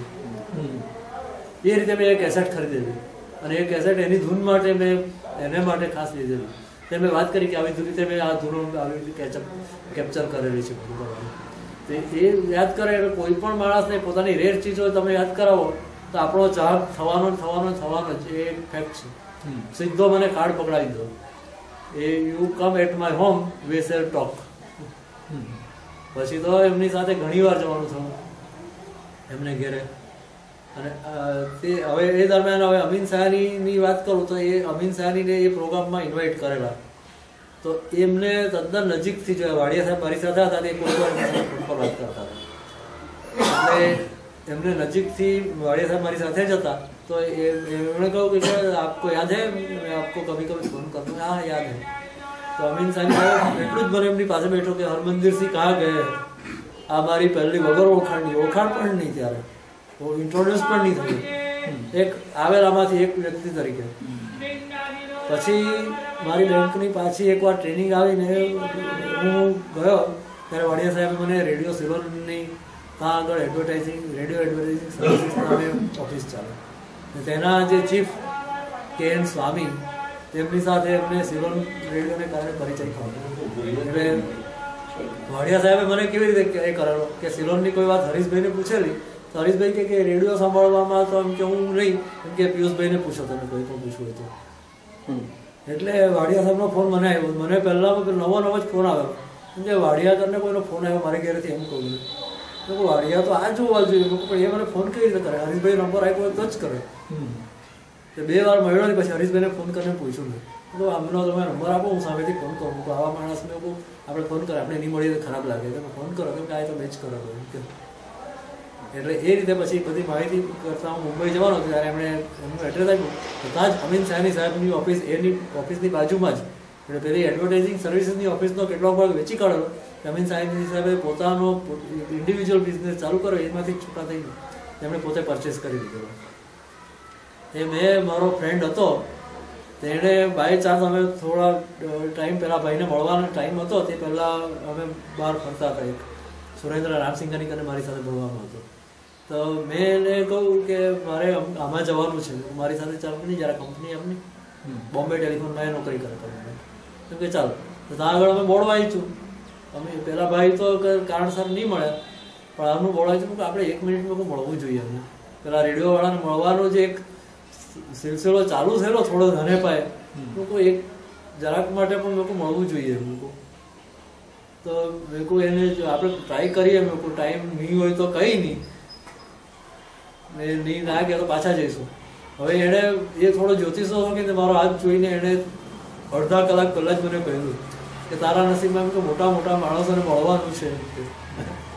તે ત્યાં ગયા અને પૂછ્યું કે કહ્યું કે હું સુરતથી આવું છું, આવી રીતે તમારો ચાહક છું, અને તમને જો સમય નહીં હોય તો આપણે નહીં મળીએ, હું પાછો જાઉં. એના સ્ટાફે કહ્યું કે ના ના તમે મળો, એટલે દૂરથી આવે છો ને નહીં. તો આ રીતે એમણે મારી સાથે વાતચીત અમીન સાની સાહેબે ગુજરાતીમાં જ ચાલુ કરી. હું હિન્દી બોલતો હતો પણ એ ગુજરાતી તો એમની ભાષા થોડા અંશે કરી જતું આજે પણ. તે મારી સાથે એમણે ગુજરાતીમાં કન્વર્સેશન ચાલુ કર્યું. પહેલો ભાઈએ કહું કે હું બોમ્બે ટેલિફોનમાં છું, એનો નંબર લઈ લીધો. તે કેટલાય વર્ષે ફોન બગડ્યો ત્યારે એ નંબર એમને કામ લાગેલો. પહેલાં તો પેલા માનેલું પણ નહીં કે અમીન સાની સાહેબ મને ફોન કરે કોઈ દાડો. એણે એમ કહ્યું કે જાઓ સાહેબ કોઈ મિમિક્રી આર્ટિસ્ટ મારી મસ્કરી નહીં કરો સાહેબ, નાના માણસો. તો કે ના ના હું મારા એમાં તમારું નામ છે એમ કે મારે ફોનનો આ પ્રોબ્લેમ છે. ત્યાં તો બરાબર. તો પહેલાં એ ખુશ થઈને મને ફોન કર્યો કે આજે અમીન સાની સાહેબનો ફોન આવેલો. કેટલી મોટી વાત છે. હા, પણ એટલે એ પહેલાં થયું શું કે હું એમને મળવા પાછો મુંબઈ જવાનો હતો તે પહેલાં અમીન સાની સાહેબનો એક ઇન્ટરવ્યૂ વિવિધ ભારતી પર આવી ગયો હતો. પહેલાં એક ઇન્ટરવ્યૂ લોકેન્દ્ર શર્મા લીધેલો, પછી એક રેણુ બંસલે લીધેલો. તે મેં એમને ફોન કર્યો કે મને આ ઇન્ટરવ્યૂ બહુ ગમ્યો, હું બહુ ખુશ થયો. તો એમ કે તમે એમ કે મુંબઈ આવો છો, મારો પ્રોગ્રામ કોલગેટ સિબાકા ત્યાંથી ચાલુ થયો મુંબઈથી, બે સાંભળો છો કે નહીં? કેમ કે ના એ લોકો સુરતમાં નથી આવતો, સુરતમાં વિવિધ ભારતી સ્ટેશન જ નથી, એટલે એ લોકો એ નહીં આવે. કેમ કે એ પ્રોગ્રામ તો અમને અફસોસ છે કે નથી સાંભળવા મળતો, લોકલ સ્ટેશનો બધા લીધેલા છે. એટલે તો કેમ કે તમે મુંબઈ આવો તો જરૂર મળજો તમે ચોક્કસ. મેં થોડી વિગતો એમને મોકલી આપેલી આ પ્રોગ્રામની. તે પહેલાં અહીંયા વિવિધ ભારતી સ્ટેશન ચાલુ થવાનું કાશીરામભાઈની પ્રયત્નથી ચાલુ થઈ ગયું કે 2001 કે 2001ની વાત લગભગ. એટલે એને કારણે કોલગેટ સિબાકા ગીતમાલા અહીંયા પ્રોગ્રામ મારા ઇન્ફોર્મેશનથી ચાલુ થયેલો. તે પછી હું મુંબઈ ગયો ત્યારે એમણે મારી સાથે ઘણી વાત કરી. મારો ફ્રેન્ડ પણ આવ્યો, એને વાતચીતો ઘણી કરી. એમનું એક ઓડિયો રેકોર્ડિંગ યાદગીરી રૂપે લઈ આવેલો મારા કેસેટવાળા વોકમેનમાં.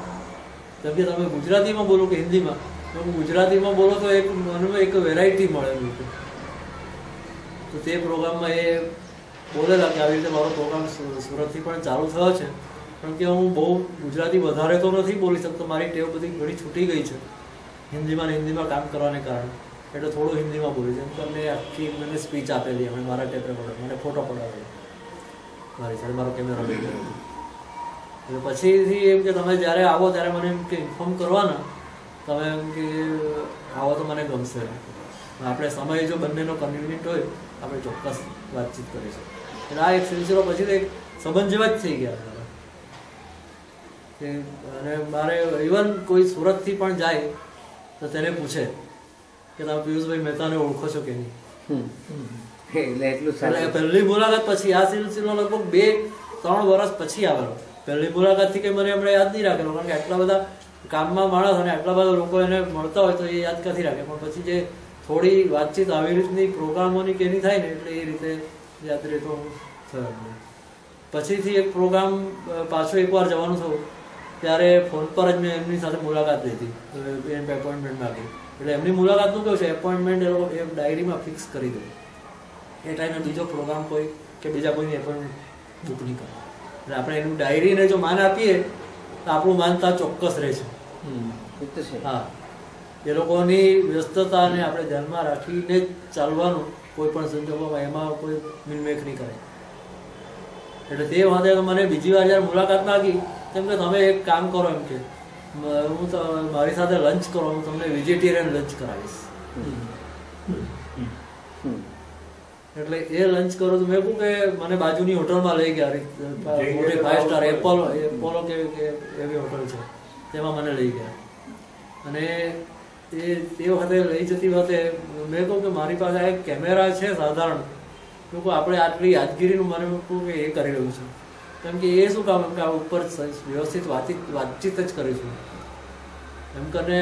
જમ્યા પછી અમે ગયા ત્યારે મારો પેલો ફ્રેન્ડ જે છે તેને મેં બોલાવી દીધેલો, જમવાનું પૂરું થાય પછી મેં કહું શૂટિંગ કરવા બોલાવીશ તે આવજે. એટલે તો એમના મળવા માટે જ જમવાની હોત એ સ્વાભાવિક રીતે એ પણ આવવા તૈયાર નહીં થાય. જમવાનું આમંત્રણ મને હતું તો એ વચ્ચે કાં પાછું અંદર. એટલે બોમ્બે ટેલિફોન્સની એની ઓફિસમાં આવવાનો હતો એના મિત્રોને મળવા. ત્યાંથી એમ કે હું ત્યાંથી આવી જઈશ, મને જમી રહેવા એટલે ફોન કરજો. એટલે એ આવી ગયો. મારો કેમેરા તદ્દન આવો કેમેરા નહીં, ચાઇનીઝ કેમેરા.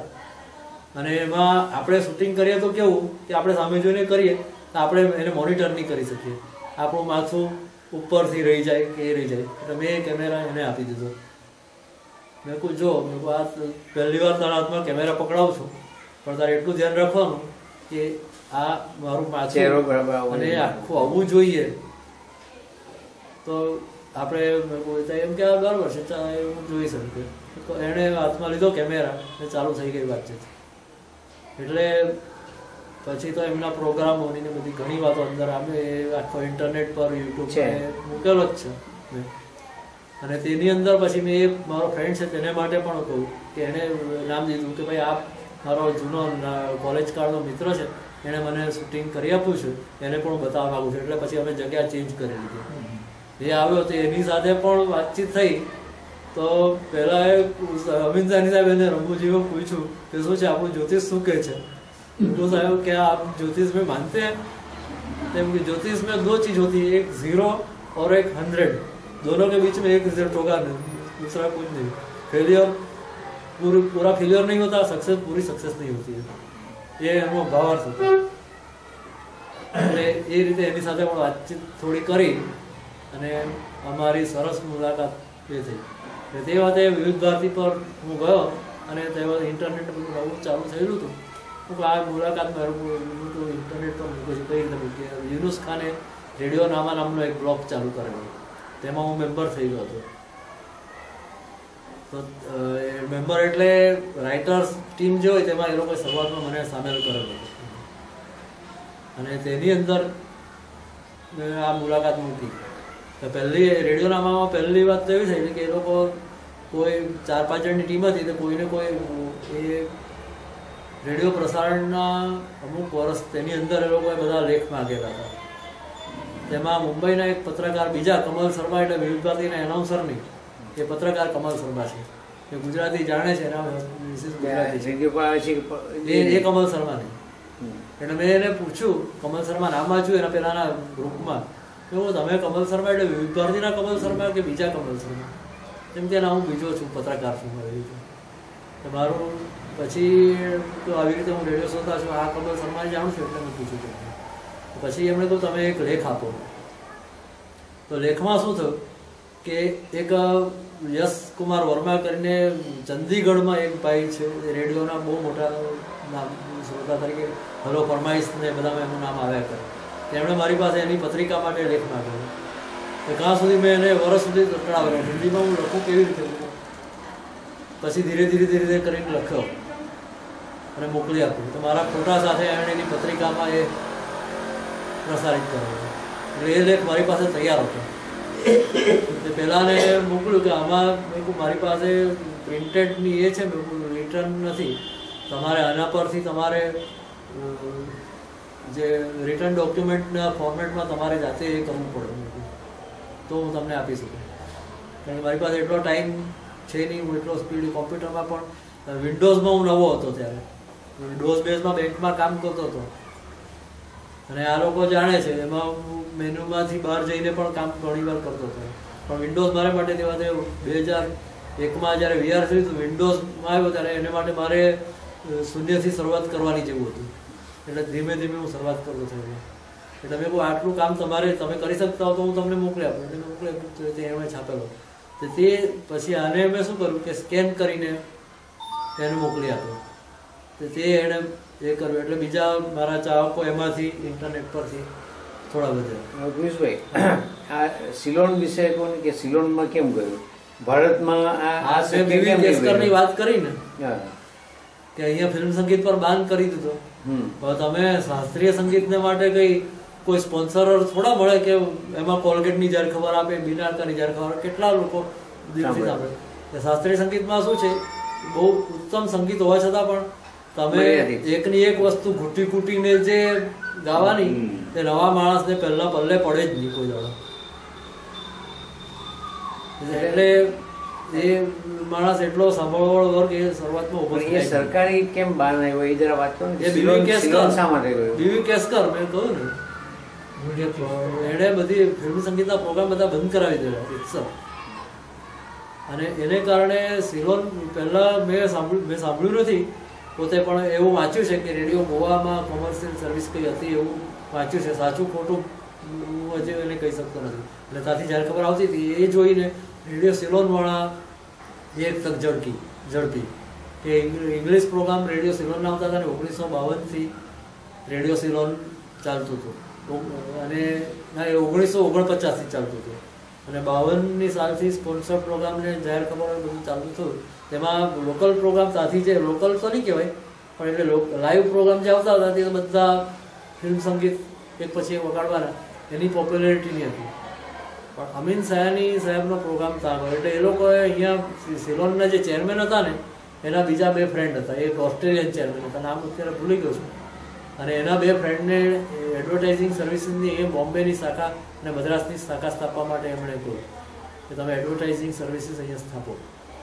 અને એની અંદર આ બધા જે યંગસ્ટર્સ અમીન સયાની જે બધા હતા એમાં, અને એ પ્રોગ્રામ પાયોનિયરમાં બાલગોવિંદ શ્રીવાસ્તવ હતા જે તે વખતે બધું સિલેક્શન કરતા હતા. પછી અમીન સયાનીના પોતાના બ્રધર અમિત સયાની જે પોતે ઇંગ્લિશ એનાઉન્સર હતા, એટલે ઇંગ્લિશ પ્રેઝન્ટર હતા.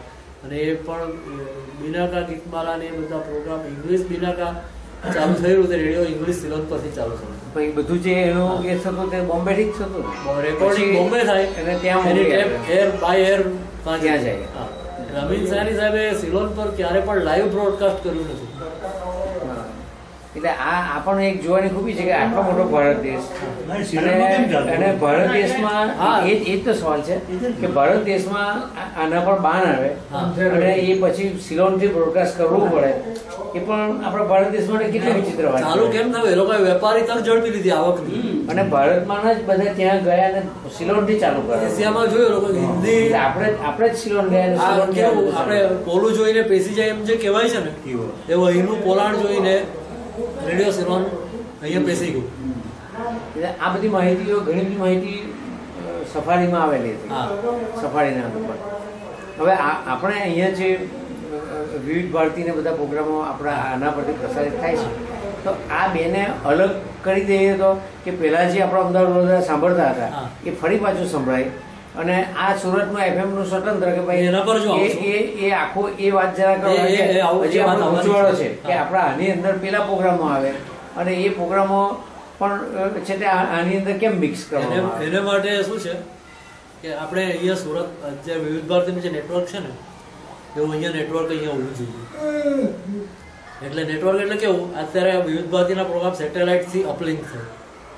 પહેલાં એ લોકો રેકોર્ડ ટેપ મોકલતા હતા, એ ટેપની સિસ્ટમ બંધ થઈ ગઈ અને સેટેલાઇટ સિસ્ટમ આવી એટલે સેટેલાઇટથી અહીંથી સેટેલાઇટ પછી ડાઉનલિંક પ્રોગ્રામ અહીંનું રિલે સ્ટેશન આપણે DTHમાં પણ પકડીએ છીએ, પણ DTHમાં આપણી કેવી નાની ડિશ છે 1.5 ફૂટની, એટલે કોઈ વાર જરાક આમ તેમ થઈ એ પ્રોગ્રામ ત્યાંથી ક્લિયર મળવાને બદલે ટેમ્પરરી ઉડી પણ જાય. ચોમાસામાં કે હાલી ગયું, ઉત્તરાયણને દાડે કોઈ સહેજ સાથ ચલાવી ગયું તો એ પ્રોગ્રામ આપણે નહીં મળે. આ લોકોની ડિશ છે 8 ફૂટની નેવી ડિશ.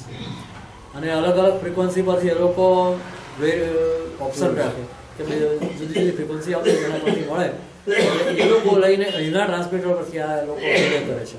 એટલે આપણે વિવિધ બોમ્બે વિવિધમાંથી પ્રોગ્રામ અહીંયા સ્પષ્ટ હોય છે.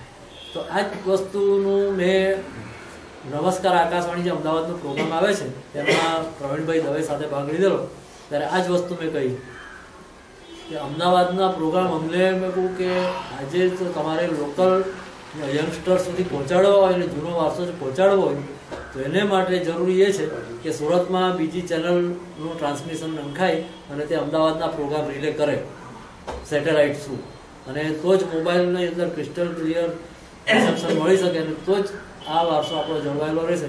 કારણ કે મોબાઈલની નવી પેઢી તો કેવી છે, તમે રેડિયો શબ્દ નહીં બોલશે, FM સાંભળો છો કે નહીં?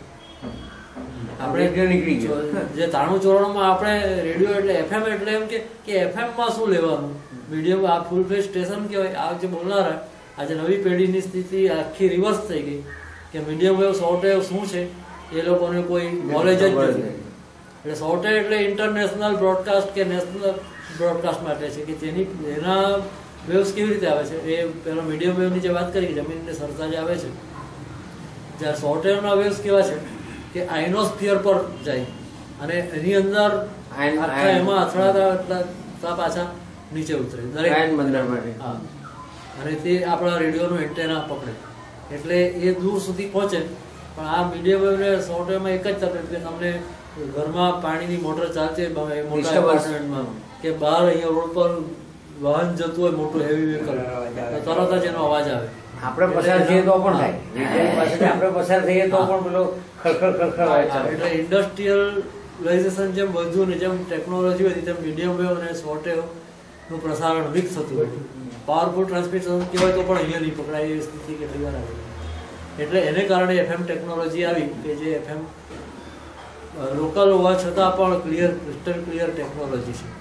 હવે ઘણા લોકોનું એવું હોય છે કે જે સારું એક ટાઈમ પાસ કરવા માટે જે મળે તો સાંભળે. આપણે કેવા સિલેક્ટેડ સાંભળનારા લિસનર્સ છીએ એટલે આપણે અમદાવાદ વડોદરાને યાદ કરીએ છીએ. તો એ આખો અલગ ચાલુ થાય એના માટે કઈ એ જ વસ્તુ મેં ગવર્મેન્ટમાં આપણે સામૂહિક ઝુંબેશમાં એકલો હું લખું તે નહીં ચાલે. આજે સુભાષભાઈ અહીંયા આવ્યા છે તો તેણે પણ એ વસ્તુ થોડી લખવી જોઈએ ઇન્ટરનેટ પર કે એના પર કે એ બધી વસ્તુ એક એક્ઝામ્પલ છે કે તમે છો તો જેટલા લોકોનું જેટલું નોલેજ પહોંચે એટલું અંદર ડિસ્કસ કરીને એ વસ્તુ લખવી જોઈએ. અને એના પર મેં એક ગ્રુપ બનાવ્યું ફેસબુકમાં, we want AIR FM gold or primary channel obligate or એટલે oblique or primary channel at Surat. પણ એ ગ્રુપ છે તે લોકો મેમ્બર્સ તો થાય છે પણ છતાં વાંચીને એની પર સામે લખવું કે એ વસ્તુમાં આપી જોઈએ હજુ થોડા.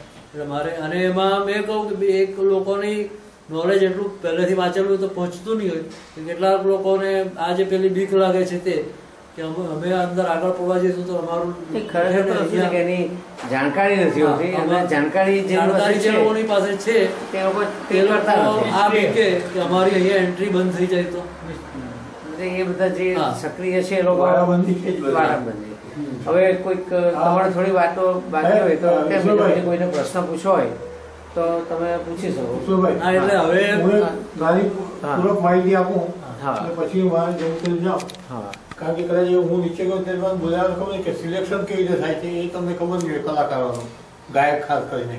તો હું મારી બેબી માટે ગયો હતો તો હું મારા એક્સપિરિયન્સ તમે આગળ શેર કરી શકું તક છે. બરાબર? એ તો ખબર છે ને. હું કહીશ કે એ તો સંગીત વિશારદ ને એવી પાસ કરેલી હોય તો તમારે એપ્લાય કરવાનું હોય ઓડિશન માટે ને એને માટે. એ લોકો એ કરે છે અને તેમાં એ લોકો એક્ઝામ લે તો બી હાઈ ગ્રેડ સુધીનું એ લોકોની એક્ઝામ ચાલે, એ લોકોના ગ્રેડેશન મળે છે. અને આપણે અહીંયા નથી થતું વડોદરા સુરતમાં એ સિલેક્શનનો સ્કોપ નથી, ત્યાં વડોદરામાં જ જવું પડે અને વડોદરાથી જે સિલેક્શન થાય. તમારે જે કંઈ કહેવું એમાં જે માહિતી આપી છે બરાબર છે, પણ એક્ઝામ કેવી રીતે લેવાય છે, સિલેક્શન કેવી રીતે થાય છે એ મુદ્દો મને મહત્વનો એટલે લાગ્યો કે બીજા કોઈ પણ વોકલમાં કે શાસ્ત્રીયમાં ખરેખર પરિસ્થિતિ એવી છે એનું જે સ્ટેશન છે વિવિધ ભારતી સ્ટેશન છે રેકગ્નાઇઝ થયું એટલે એની અંદર એન્ટરટેઇનિંગ પ્રોગ્રામો જ કરવાના છે અને એના માટે જાહેર ખબરો બહારથી ઉઘરાવીને આવક કરવાની. અહીંયા શાસ્ત્રીય સંગીતના પ્રોગ્રામો રેકોર્ડ કરવાના જ નથી હોતા ખરેખર, સંગીત વિભાગ જ નથી અહીંયા. છતાં હવે તમે અમદાવાદથી થયેલો આવેલો પ્રોગ્રામ અહીંયા બ્રોડકાસ્ટ થઈ શકે એ વસ્તુ જુદી છે. છતાં આ લોકોએ વધારે પડતું જે ઋષિભાઈ કે આ લોકોના ટાઈમમાં ચાલ્યું છે એ શાસ્ત્રીય સંગીતના પ્રોગ્રામો પર જ વધારે જોર અપાય. શાસ્ત્રીય સંગીત કે આ થોડાક સાહિત્યના પ્રોગ્રામ છે.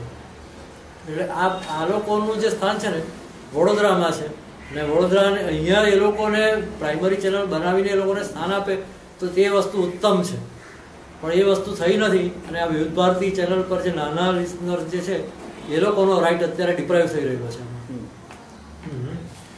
એટલે આ વસ્તુની મોટામાં મોટી ફરિયાદ છે કે બે ચેનલ અહીંયા જુદી જોવી જોઈએ. એના માટે આપણે કંઈક પ્રયત્ન કરવા જોઈએ. એટલે હવે થોડીક વાતો છે આપણે ઇન્ટરનેશનલ બ્રોડકાસ્ટની પણ કરી લઈએ નાની ટૂંકમાં, કે દરેક દેશની અંદર આ ત્રણ મેં કહું કે લોકલ, પ્રાદેશિક, સેમી પ્રાદેશિક, નેશનલ એ રીતે ચેનલ હોય, એવી રીતે સાથે ફોરેન સર્વિસ પણ હોય ઇન્ટરનેશનલ, કે જે આપણા પ્રદેશના જે મિત્ર દેશો કે બધા હોય છે તેમાં, અથવા તો બીજા દેશો હોય તેની અંદર આપણા વિચારો, આપણા દેશના વિચારો પહોંચાડવાને તો આપણે તરફેણમાં લોકમત જાગૃત કરવા માટેનો એક પ્રયત્ન રૂપે પરદેશી સર્વિસ, એટલે દરેક દેશો એવી રીતે ચલાવે છે. BBC પણ હિન્દી ચલાવે છે, વોઇસ ઓફ અમેરિકા હિન્દી ચલાવતું હવે બંધ કર્યું, ખાલી ઉર્દુ ચલાવે છે. રશિયા ચલાવતું હતું, ગુજરાતીમાં પણ ઇવન ચલાવતું હતું સામે આજનો પ્રચાર કરવા માટે. એટલે આ રીતે ભારતની પણ બધી ફોરેનની ભાષાઓની અંદર સર્વિસ આવે છે. તેની અંદર એ લોકોની કોપરેટિવમાં તાના ગાયનો પણ હોય, કેટલાક હિન્દી ગાયનો પણ હોય, બોલાય તાની ભાષામાં. ઇંગ્લિશમાં પણ general overseas service of all India radio નામની સર્વિસ ચાલે. ઉર્દુ સર્વિસ પણ અત્યારે આપણે ભારતમાં સંભળાય છે, હિન્દી સંગીત આવે છે બધું, પણ એની મેઇન બેઝ જે મુસ્લિમ કન્ટ્રીઝ કે એ બધા છે એની તરફ પ્રચારનો છે. એટલે પાકિસ્તાનના શ્રોતાઓમાં ઉર્દુ સર્વિસ ઘણી પોપ્યુલર છે અને ઘણા લોકો એ છે. અને બીજી વાત તમને ખાસ જો કહું તો પાકિસ્તાન અત્યારે આપણે એમ લાગે કે આમ કરે તેમ કરે છે, બધી વસ્તુ પોલિટિકલી કે ધાર્મિક રિલિજન રીતે જે એ ચાલે છે એ વસ્તુની આખી જુદી છે. પણ તાને જે સામાન્ય પ્રજાજનો છે એમાં સિલોનના અને ભારતીય સંગીતના ચાહકો અસંખ્ય, અને આપણા કરતા પણ બહુ નોલેજવાળા પુષ્કળ લોકો છે. મૂળ તો ઉર્દુ ભાષા અને એને સાથે સારો છે. એટલે એ લોકો માને છે કે આ બે દેશની સંસ્કૃતિ એક છે એવું માનનારા છે લોકો. અને એમાંના ઘણાએ મારો કોન્ટેક્ટ પણ કર્યો છે, અને એટલા બધા પોલાઇટ રહીને ચાલે છે. પણ એમાં આપણે એક જ વસ્તુ રાખવાની કે પોલિટિકલ ડિસ્કશન એમાં લાવવાનું એને પણ તકલીફ થઈ ઇન્ટરનેશનલ વાતો પણ એટલે એ બરાબર છે. એટલે આ ત્રણ જાતની સર્વિસ. પછી ન્યૂઝ ચેનલ છે કે જે દિલ્હીથી અખિલ ભારતીય ન્યૂઝ આવે છે તેને બ્રોડકાસ્ટિંગ આપણા દરેક પોતાના પ્રદેશના સમાચારો લઈને એ કરે છે.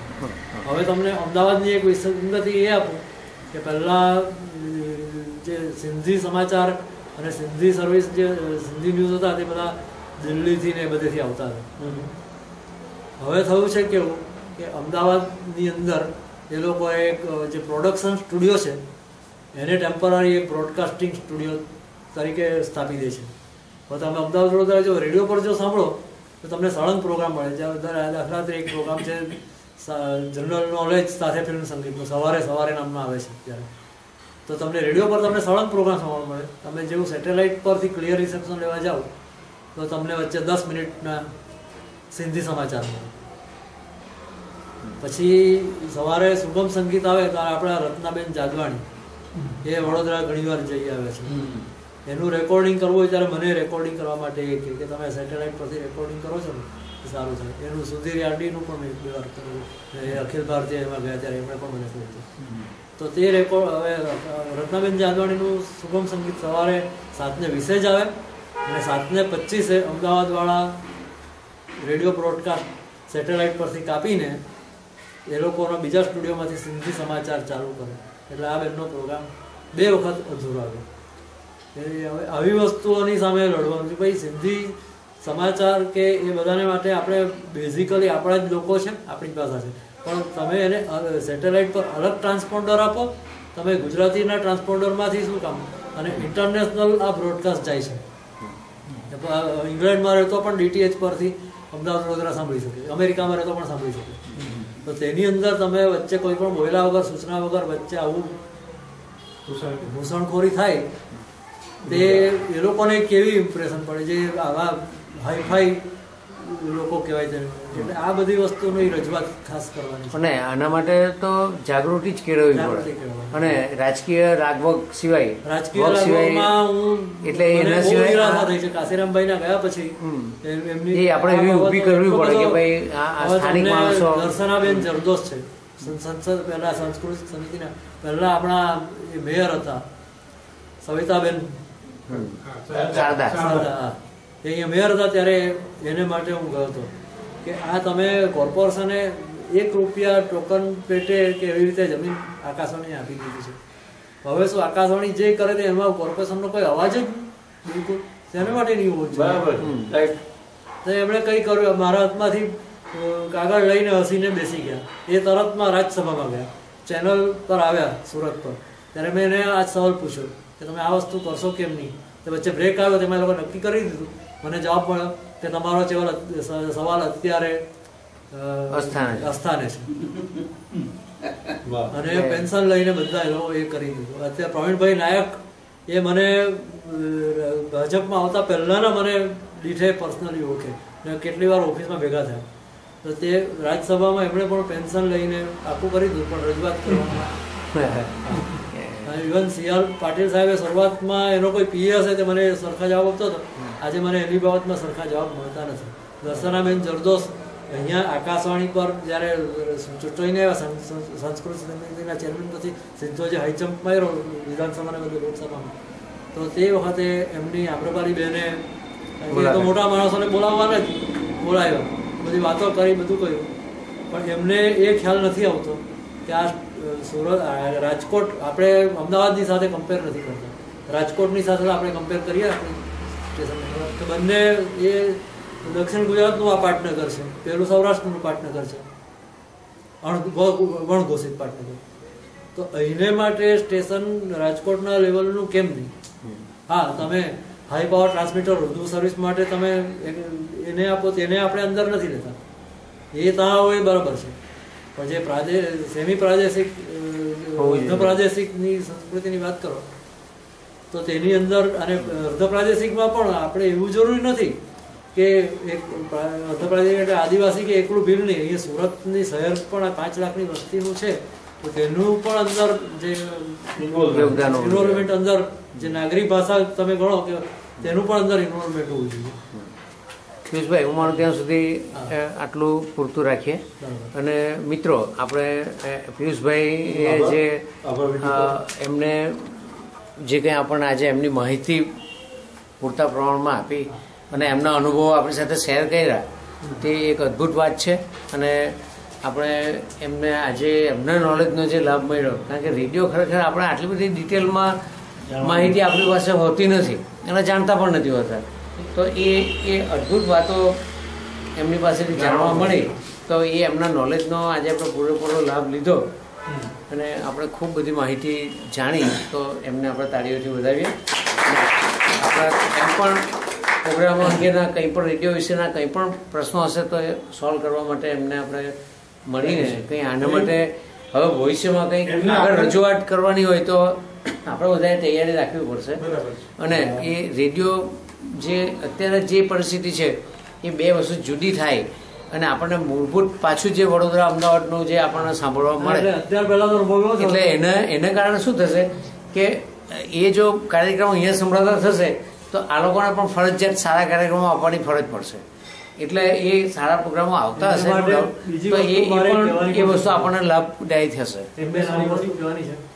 અમદાવાદનું જે આખું રેકોર્ડિંગ કલેક્શન જે છે એ બધું ડિજિટલમાં કન્વર્ટ કરવાનું આવ્યું. એમાં 78 RPM રેકોર્ડ પણ આવે, પણ બધી જગ્યાએ એ લોકોએ ડિજિટલમાં કન્વર્ટ કરવામાં થયું શું કે ડુપ્લિકેટ વર્ક થયો. ધારો કે એક રેકોર્ડ મુંબઈ પાસે હોય તો તે પણ ડિજિટલમાં ફેરવે, અમદાવાદ પાસે હોય તો તે પણ ડિજિટલમાં ફેરવે. એટલે આ રીતે એ લોકોએ જે આઉટસાઇડર સ્ટાફ નિમીને જે ડિજિટલમાં કર્યો એમાં ડબલ ખર્ચ કે કેટલીક વાર એવી રીતે થયો છે. હવે ખરેખર તો એ લોકોએ ડેટા ભેગું કરવો જોઈએ અને એમાંથી કોમન ડેટાનું સેન્ટ્રલાઇઝેશન કરીને કરવું જોઈએ. અને હવે બીજી વસ્તુ એ થઈ છે કે ડિજિટલ પ્રોગ્રામોની સીડી આ લોકોને મળી શકે એવી છે, પણ અહીંથી કોઈ સ્ટાફ એ લોકોએ ડેપ્યુટ કરીને ત્યાં મોકલવો પડે. એ લોકો કરતા નથી. પેલા અમદાવાદવાળા જાતે આપવા તૈયાર થતા નથી, કારણ કે વચ્ચે જે અમુક લોકોએ ખોટા કામો કરેલા તેના પ્રોબ્લેમથી એ માણસો જાતે હાર્ડ ડિસ્કમાં કે સીડી પર કહેવામાં રહેતા બધા હવે ગભરાઈ ગયા કે એમાં આપણા વ્યક્તિગત એના પર આપણે સપડાઈ જશું. એટલે બધેથી એમ જ કહીએ કે તમે અમારી પાસે જે ડેટા જોઈએ તો લઈ જાઓ, તમને અમે ડેટા લઈ જાઓ, તમને શું છે અમે જાતે ડેટા કાઢીને આપીએ. એ વસ્તુ સાચી છે. અને આ રીતે આપણે આની અંદર શું કહી શકીએ એ વિચારીને આગળ વધવાનું છે.